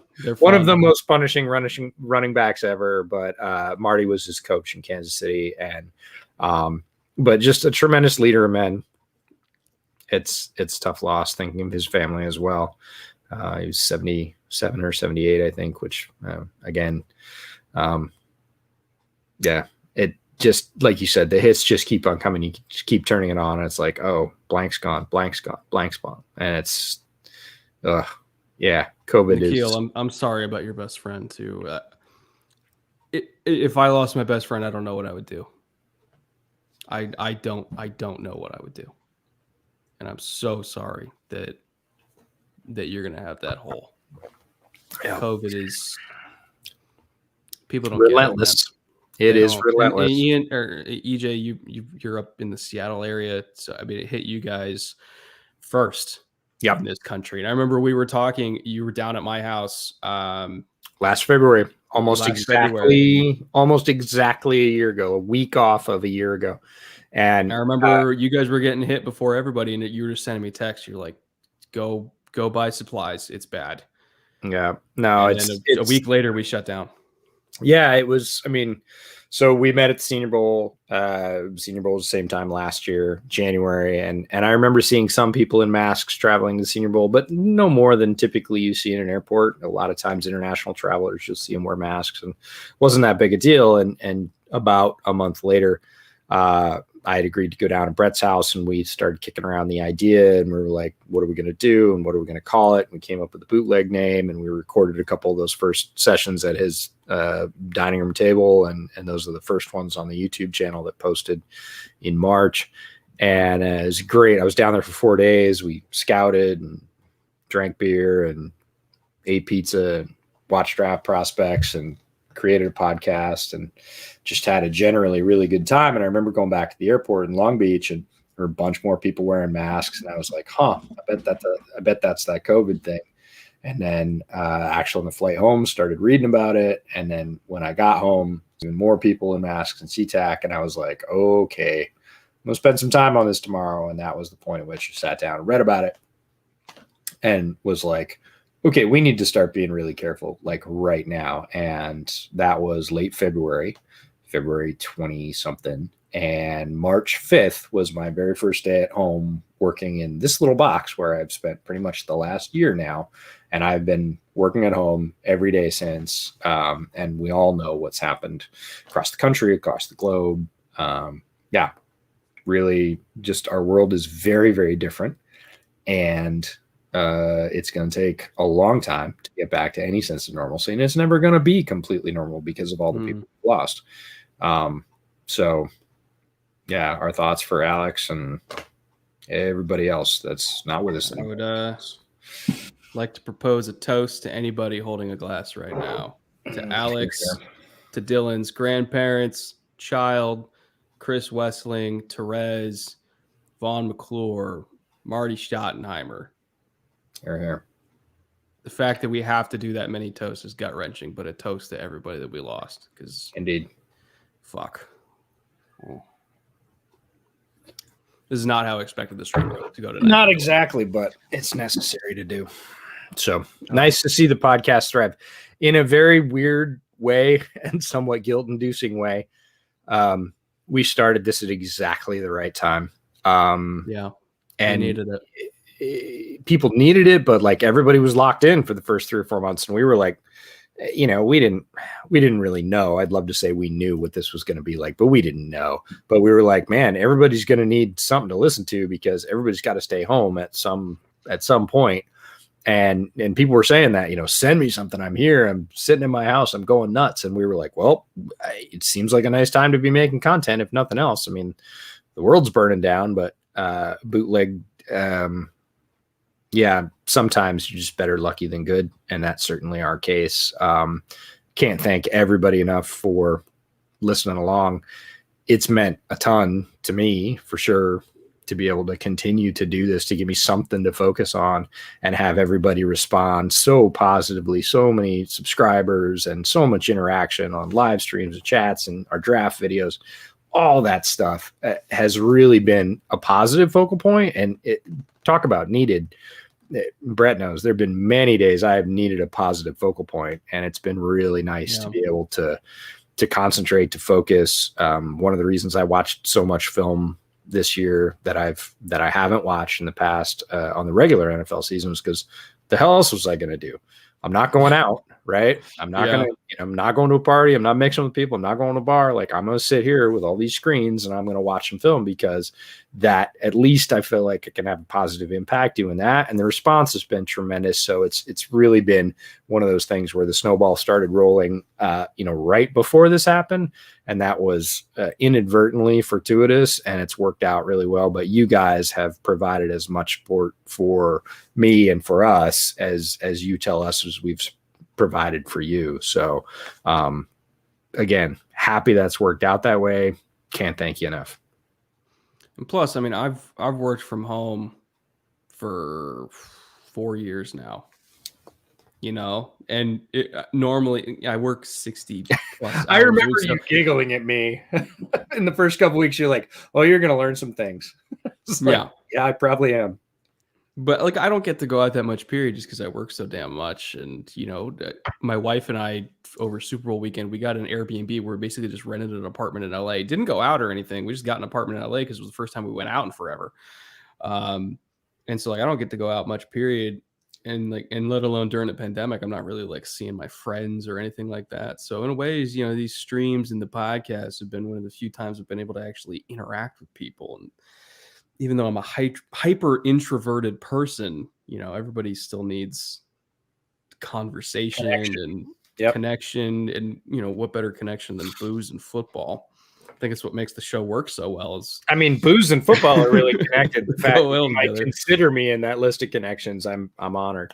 No, but we've had a tremendous time. Our friendship has grown certainly over the years, over this year.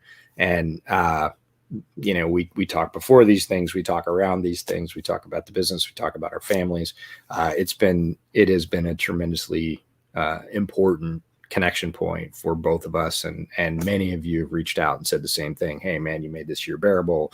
You got me through times when I was, pulling all night shifts at work or studying, or we just heard a ton of stories. And that's, I'm glad that we could provide something positive in a very otherwise negative time. So not just my wife, Tom, by the way, EJ's wife, Beck, is a superhero, because she's the one wrangling the kids and giving EJ. Yeah, they're on a drive right now. So can have some quiet.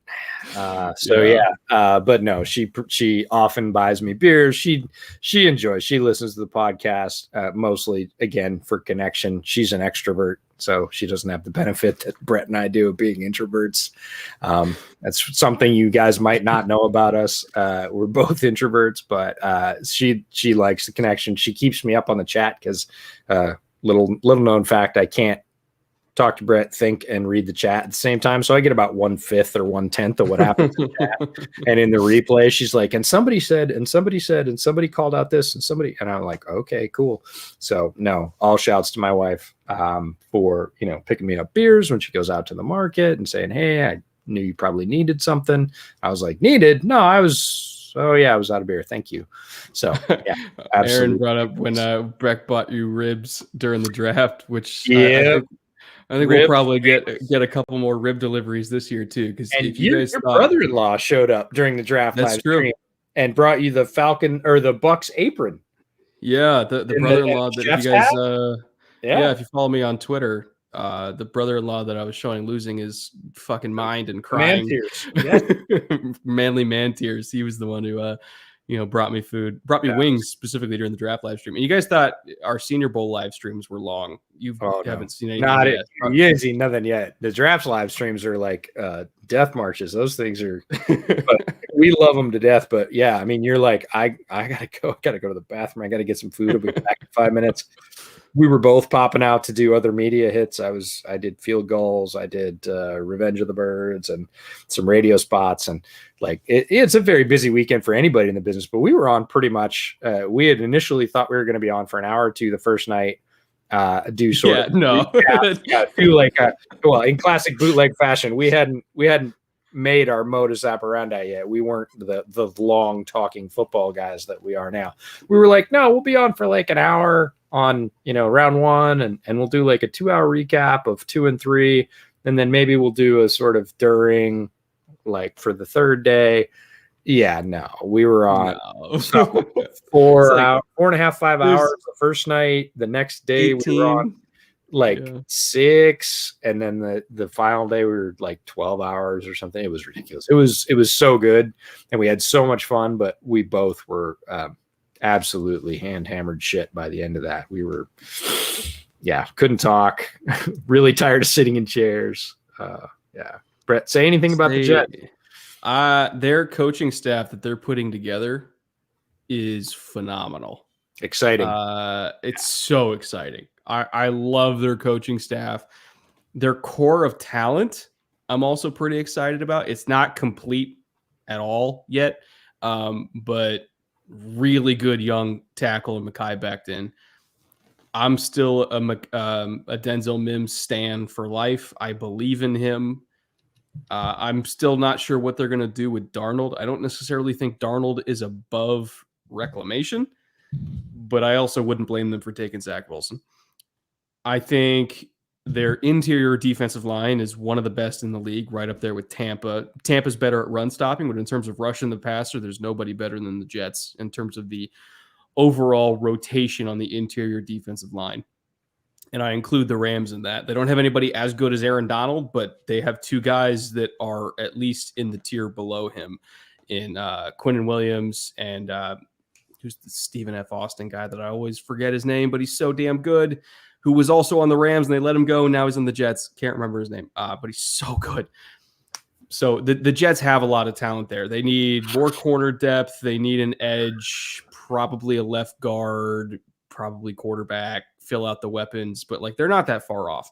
And so when I look at their coaching staff they're building, the picks they have, because they got the extra first from Seattle, the cap space they have, like again, this is one of those teams where now that the John Franklin Myers, thank you. Now that the Patriots are in rebuild mode, there's an opportunity here to fight with the Dolphins and fight with the Bills for not just a wild card spot, but for control of the division. The Bills are top dog right now and the Dolphins are second, but I wouldn't be surprised if the Jets have a draft this year like they did last year to see them make a serious, and I mean serious improvement by like 7 or 8 wins this coming season. Like this is not a team bereft of talent. What they had was a terrible coaching staff, which I think has been fixed. So I'm very optimistic about the Jets. I put out a kind of a joking tweet yesterday about Jets plus 10,000 for Super Bowl odds. Wasn't that bad? But I mean it, because if you're going to put $20 on something to get $5,000, it's not that bad odds. It's really not. No, and I mean, there's always the teams that quote unquote nobody saw coming. And they're long shots for a reason, but a couple of the long shots in the NFL always ascend. Always, always, always. And a couple of the people you thought were shoo-ins for the playoffs, the wheels come off. They fall apart and they don't get close. And it happens every year to at least 3 or 4 teams at the bottom and 3 or 4 teams at the top. And they basically just swap. And you were like, man, before the season, everybody had this team penciled in for 10 wins in the division, and they ended up as a 4-win team because the quarterback got hurt or whatever happened, right? And it happens not just to one team, but to multiple teams. So Jets, I think, are one of those teams that I would absolutely put a pin in next year and say they're ascending. They have a chance to make not only a small jump, 3 or 4 wins, but 5 or 6, maybe 7 or 8 at best case scenario, again, how fast they gel, because whenever you bring a new coaching staff in, new system, there is an adjustment period. Some teams do it much more quickly than others. Have you said anything about the Vikings? Not on this particular stream. I think they have a case to be made that 2021 is like their last chance. Like their absolute last chance in terms of players getting older, contracts running out, potential young ascending talent hitting their peak before they, might not be on the team anymore because they're going to go get contracts elsewhere. Adam Thielen is going to be 31, I think it is, might be 30, which again, still in his prime, but on the tail end of the prime. Kirk Cousins is still there. The offensive line, I think, could use some help, but There's some pieces on that line that I still like as well. Dalvin is Dalvin. There are some critical holes along the defensive line, and potentially in the secondary if some of the corners don't get their shit together. But again, I still like some of the investments they made.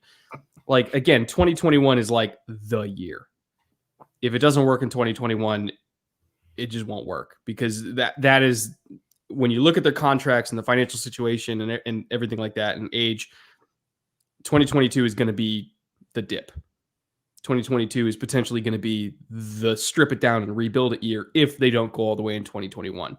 My problem is, and the reason why I was kind of advocating for trading Kirk Cousins is, okay, if you look at 2021 as their last chance, do you believe that with the holes they have, particularly in pass rush and offensive line, do you believe that they're going to be able to beat Green Bay and potentially a resurgent, basically everybody in the NFC West, and potentially a resurgent Cowboys with Dak back? The Saints, if they keep Jameis, one of the strongest rosters and coaching staffs in the league. Tampa is Tampa. Like, do you think that the Vikings have a legitimate chance to make a run against all those teams, plus whatever juggernaut the AFC spits out? If the answer is yes, fine. If the answer is no, Kirk Cousins isn't good enough to do that, then you might as well skip to the rebuild 1 year early, offload Cousins, take whatever cap hits you need to, blow up whatever you need to, collect a whole bunch of assets a la Miami, and then, use this 13th overall pick and package something up, go get a young guy, and then try to build around him in year 2, like a bunch of other teams has done. Like, if you think they can make a run, fine. I don't besmirch you for doing that, because I can understand the argument. Personally, I think there's at least 10 teams better than them. So it's hard for me to see them making that run, which to me leads to the thought of, well, then fuck it. What's the point? Might as well blow it up now.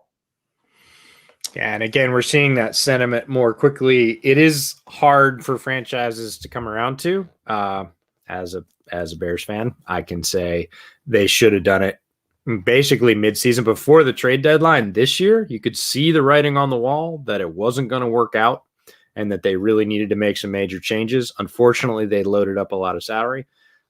Minnesota's in a slightly different position, but I absolutely agree that they have a very small window, and they are going to have to either go all in a la Rams, right? They're going to have to spend every last dime and push a bunch of money forward and say, this is it, and give, Cousins and the rest of that roster every chance to be one of the top 4 or 5 teams, and then hopefully make, a deep run in the playoffs.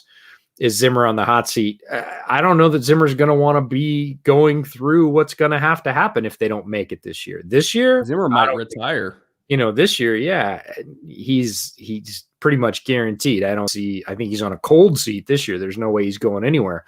But if it all falls apart in 2021, especially if they push the chips into the middle of the table, he's not going to want to stay around for the next 3.5 years of rebuilding that roster and sort of reascending the peak. And that's what they're going to have to do. Brett is not wrong about that roster. They have a shot if they play their cards right this year. Is it a good shot? Not right now, but hey, we're not even through the draft. We're not through free agency. We're not through trades. We're not through all that stuff. We don't know. But if they're quiet through that process, I don't see their shot improving a lot. And a lot of their competition's working hard to improve. I'm with him. I don't put them in the top tier, in the elite of the NFC. And if that's the case, 2022 looks grim for them, and they are tearing it down. And Zimmer's not going to want to be around for that. He'll probably voluntarily say, meh, enough. It'll be the same thing that happened with Bruce Arians, where he was staring down the barrel of a rebuild. He had the window, it closed, and he's like, I'm gonna go spend time with my wife, and hang out. Sounds better. And then an opportunity opened with Tampa where they were a strong roster, and he's like, well, I can step in and do something with that. And then Jameis happened, and then he got Tom, and he's like, well, we still got the same roster, but he's got a better quarterback. I can do something with that. And then he won a Super Bowl. So it's like, maybe that would be Zim's path, where it's like, I'm an older coach. I want to spend time with my family.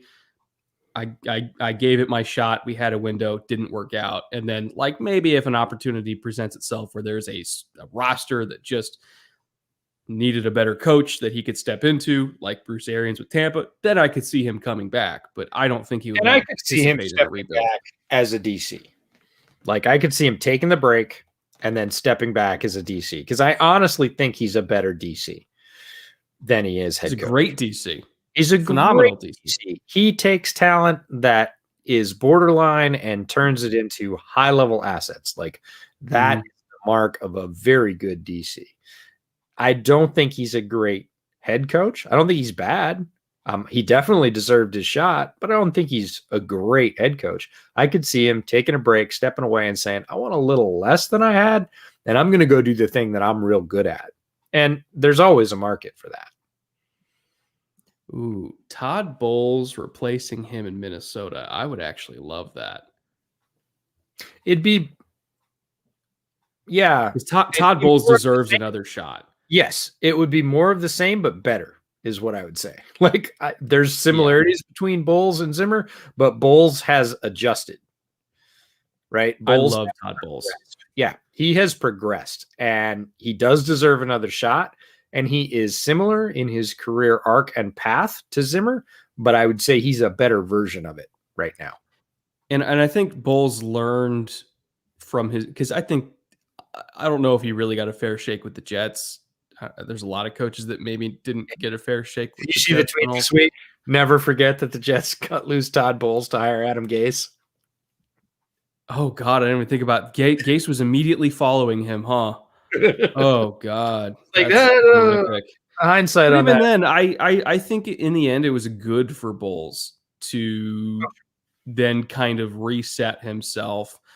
I mean, he was a great defensive coordinator before he took the Jets job, and he was a great defensive coordinator after the Jets job. Like he proved, like, hey, I'm still a great coach. I've had elite defenses in multiple cities now. I won a Super Bowl ring. I shut down one of the most explosive offenses the league has ever seen.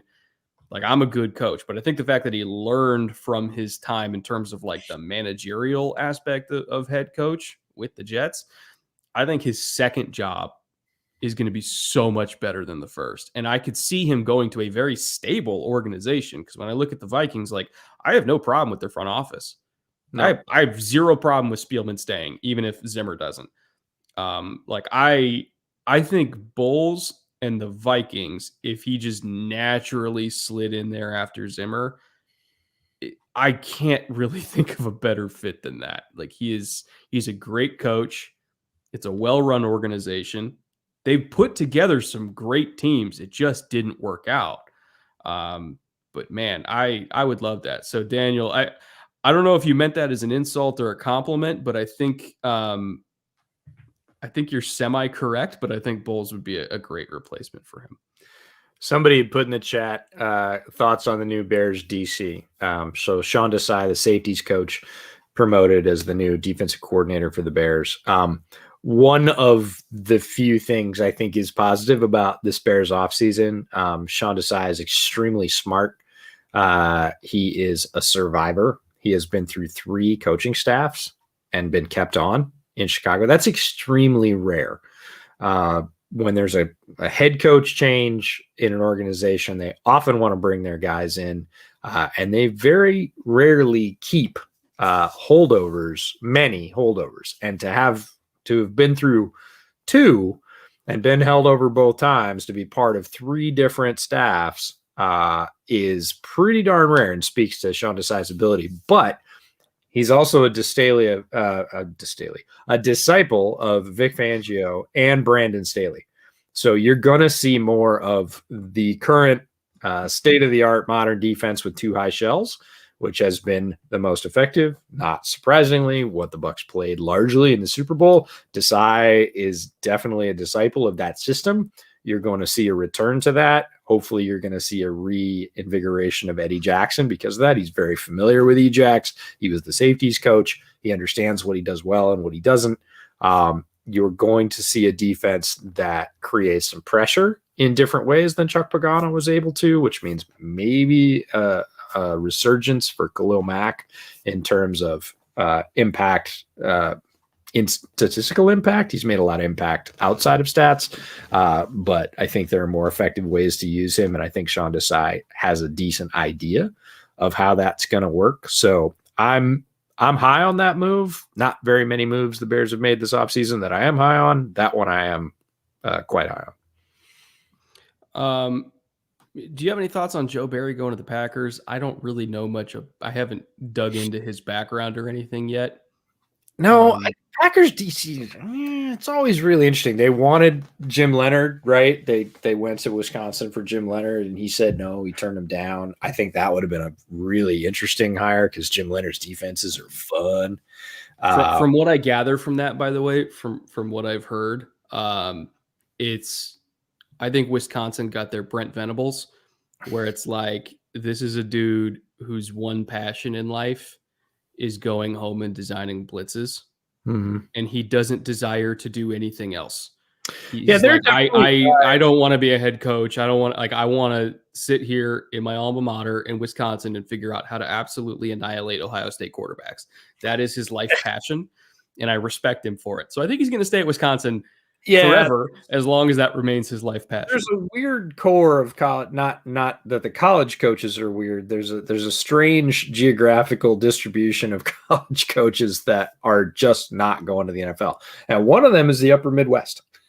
Like Wisconsin and Pat Fitzgerald. Like Pat Fitzgerald got tossed around a lot of NFL, the Northwest. Never leaving. And he just got a new building. He got the best building in the country. If you have not seen what Pat Fitzgerald managed with the athletic department to build at Northwestern as a practice facility, it is god-awful gorgeous. It is stunning. He got his facility. He's got a great contract. He's right where he wants to be. And it reminds me of all the conversations about Stanford coaching staff, right?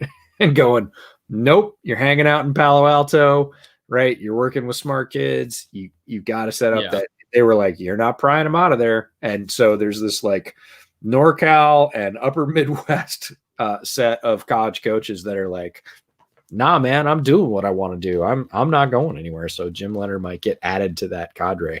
Also, I mean, let's be honest, like Northwestern, like you get to live on the lake. Like Chicago's an amazing city. Like if I was Pat Fitzgerald, I'd be like, I get to make. It was -5 yesterday.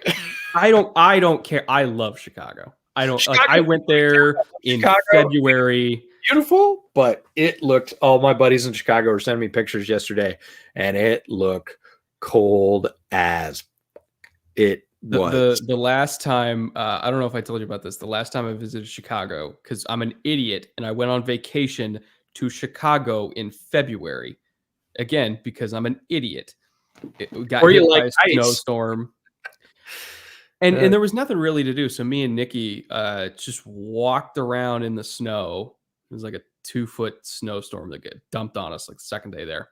Walked around the city in the snow on like a Wednesday in 14 degrees because we could.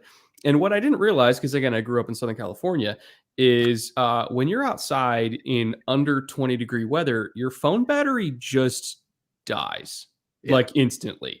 So I didn't even have it in my pocket. I like put it inside my boxer briefs and basically like have it hugged up on my nuts to try to keep it warm enough so the battery didn't die, so that we would have enough your phone. You don't trust me. You don't want it.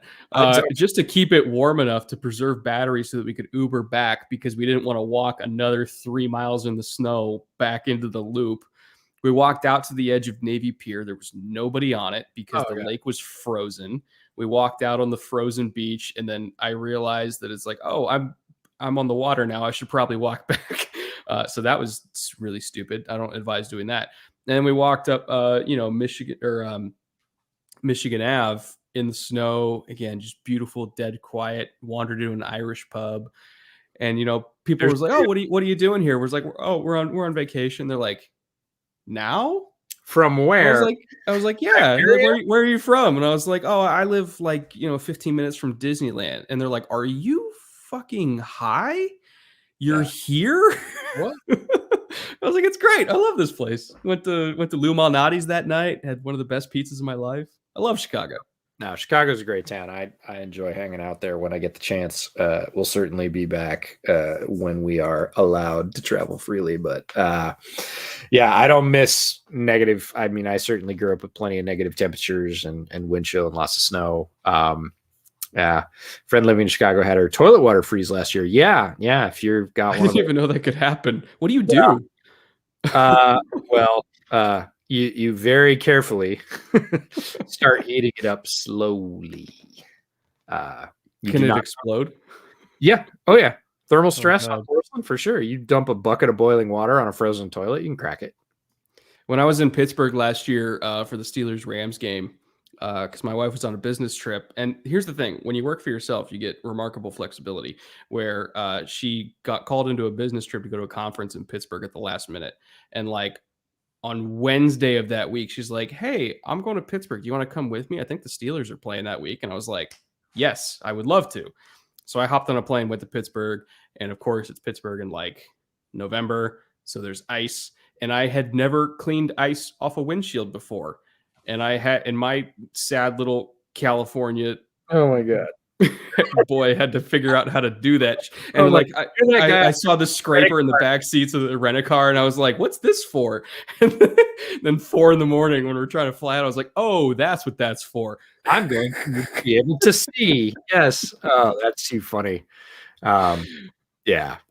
So, Also, anyways, we learned Pittsburgh, by the way, is very hilly and icy, and so like people, if you live on one of the hills, you basically have to park at the bottom of the hill and walk home because your car literally can't get up the hill, and that sounds like a terrible existence. night, which is worse. Oh man, for Uh, fuck's sake, Brett. Yeah, we're talking. All us cold weather kids are looking at Brett right now, like, Hey, it's 90 degrees in December here. Like I was wearing flip-flops and shorts on Christmas. No, it is supposed to snow here this weekend pretty good. Like, we don't normally get good snow in the lowlands in the Pacific Northwest, and they're saying Thursday through Sunday, like, good chance of snow, and it's starting to get cold enough. It was nice and clear today, beautiful and sunny, which is a welcome respite in the Seattle winter. But yeah, it's getting chilly. We might get some snow here. So, Brett, With that being said, cold. hey, I'm not. It's not about privilege. So privileged. It's about winning the genetic lottery that my parents decided to move to Southern California in the 70s. There you go. And have me. I'll just say that.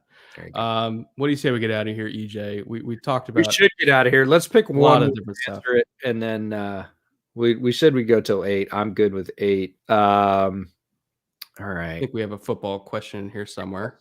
Short swarms. Yeah. Let's have a good one to cap off the night. How about that? Yeah. Let's have a fine nightcap, shall we?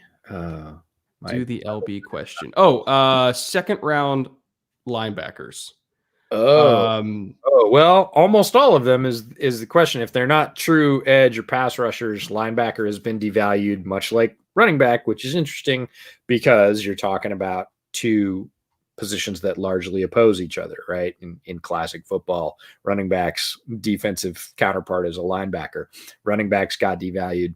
Linebackers, who are mostly just what they used to call 2-down defenders, which is now a complete misnomer because the first 2 downs are likely passing, have been devalued as well. So unless you are a linebacker that's got some safety-like qualities and can cover people, you're going to be a liability, and the offensive coordinator is going to find you and exploit you. So almost all linebackers, unless they have true pass rush ability off the edge, not as a blitzer through the middle, are going to be second round or lower. It's very rare to see a true interior linebacker, even as a very good pass defender, anywhere above 25 in the first round. And maybe somebody sitting at the end just needs a linebacker and there's good value and they take them. But very rare to see somebody with a true ILB profile taken anywhere near the top half of the first round. It just doesn't happen because of positional devaluation. So most linebackers are going to be second round linebackers. But was there a question about, is it for the Rams? Is it Daniel? Specifically for the Rams? And here's the thing: is there's a linebacker that I'm kind of eyeing in late first, early second round range. I'm sure you do. I don't know if he'll make it to the Rams because where do the Rams people probably in the late round, I would imagine, because they made the playoffs. So I don't think he's out of the top 50. They're gonna have to trade up for him. But Zaven Collins, I got it right. I'm telling you, in terms of physical profiles, Well, It's in terms like of production too, I mean, in you were terms the of, one I mean, he was consensus Bednarik winner. He does when I said he won the everything. Bednarik, he went to Tulsa. You were like, "Wait a minute, a guy from Tulsa won the Bednarik?" I was like, "Yeah, look it up, man. He's good." He's insane. I mean, like 6'5", 240, runs like a fucking gazelle. It's like somebody strapped a jetpack to Anthony Barr. I mean, he rushes off the edge.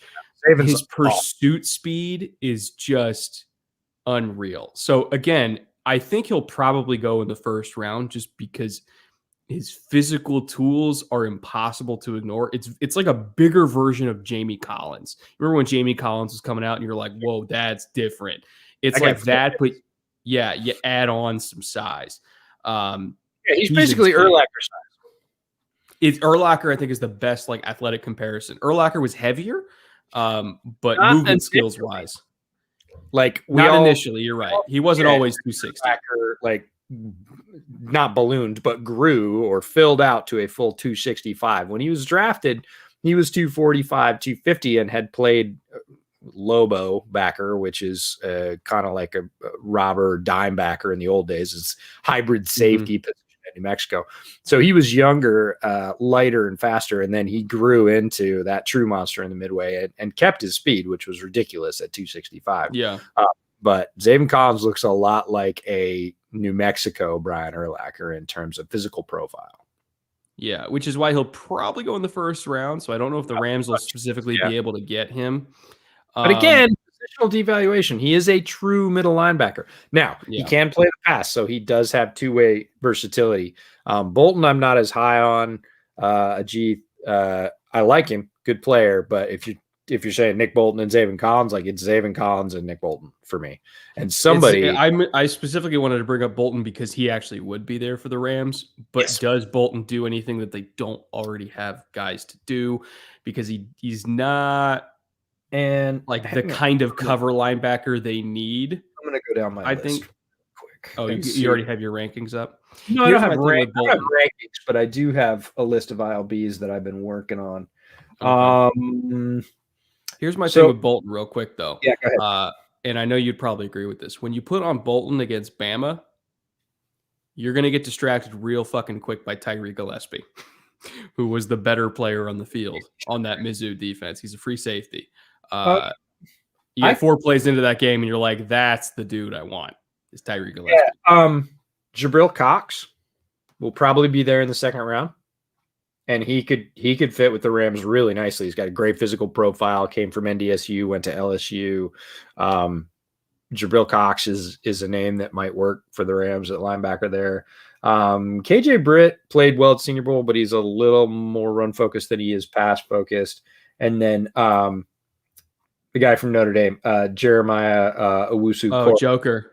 He is quick. Yeah, if you're looking for somebody that's sort of a difference maker speed wise, he's light. He's 220, but he is that guy that can flash, and he flashes as a blitzer all right as well, even at that size. And again, blitzer is different than rusher. We'll get into that later, but he's a good blitzer, even at that size, and he can definitely hang in the pass game because he is fast.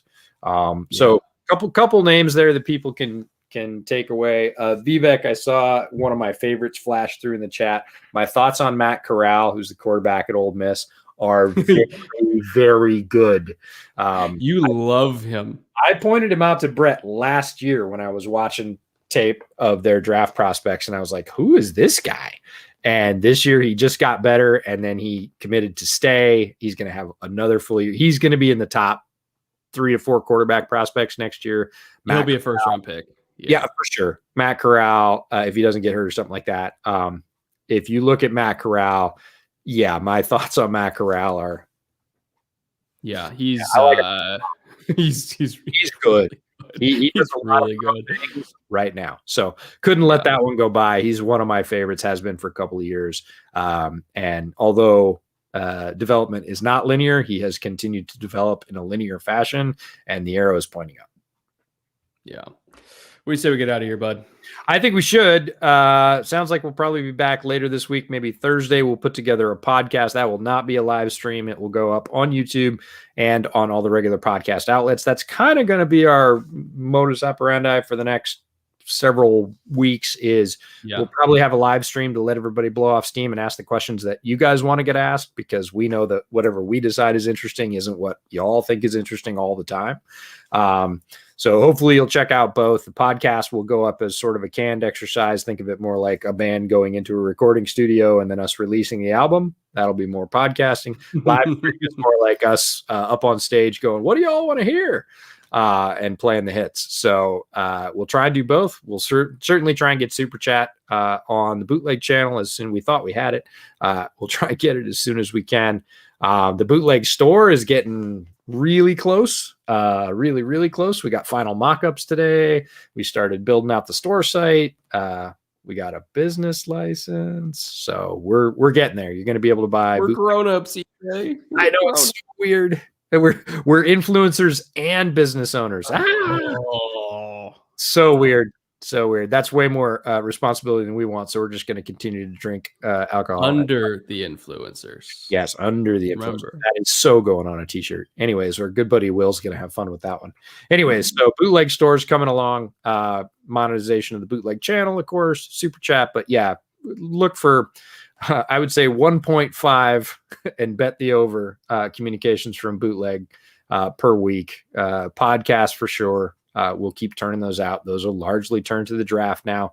We've got a couple of cleanup episodes. We've got coaching changes, and then we did promise Bootleg All Pro. So we'll polish those off. Meanwhile, we are already doing draft study, as you can probably tell. We'll start having draft podcasts, and then we'll turn to draft live streams as well. We will certainly have our, I don't want to commit to all day coverage, but it's going to be all day coverage. Come on. It'll be all day coverage. I'll grab a pizza and a bottle and we have experience on our side this year. Experience. I'll take my pick. Oh, geez. Yeah. No, we'll probably take some recommendations from the crowd for picks that you like. Somebody said you're influencing my liquor cabinet. Good. I'm glad we can do the Lord's work there. Yeah. But yeah, no, it'll be good times. Thank you for hanging out tonight. Again, hit a serious stripe there in the middle, but I think it's warranted. Certainly our thoughts go out to everybody. Our own circles have certainly been affected by COVID. Mine have. I know Brett's have as well. And all of yours, of course, because at 450,000 people, you go 2 degrees of separation, and that pretty much covers just about everybody. So I'm glad we got some football in there around on the edges, answered some of your questions. We will continue to do that throughout the season. As always, follow us on Twitter. It is the best place to catch our hottest and coldest and best and worstest takes. As this process, I'll start posting more draft stuff on there as I go. I've kind of been trying to keep my head down, but I will not be able to resist the gift bug for long. And we'll get it out there, but we'll keep you dialed in through draft season and beyond. But until then, stay safe. Absolutely. Keep your heads down. We're not out of this yet. There is light at the end of the tunnel, but be responsible. Keep those around you safe as well. We want you to be there for us. We want to be there for you. We're doing the same thing. So we will see you soon, and just keep it here till then. Love you guys.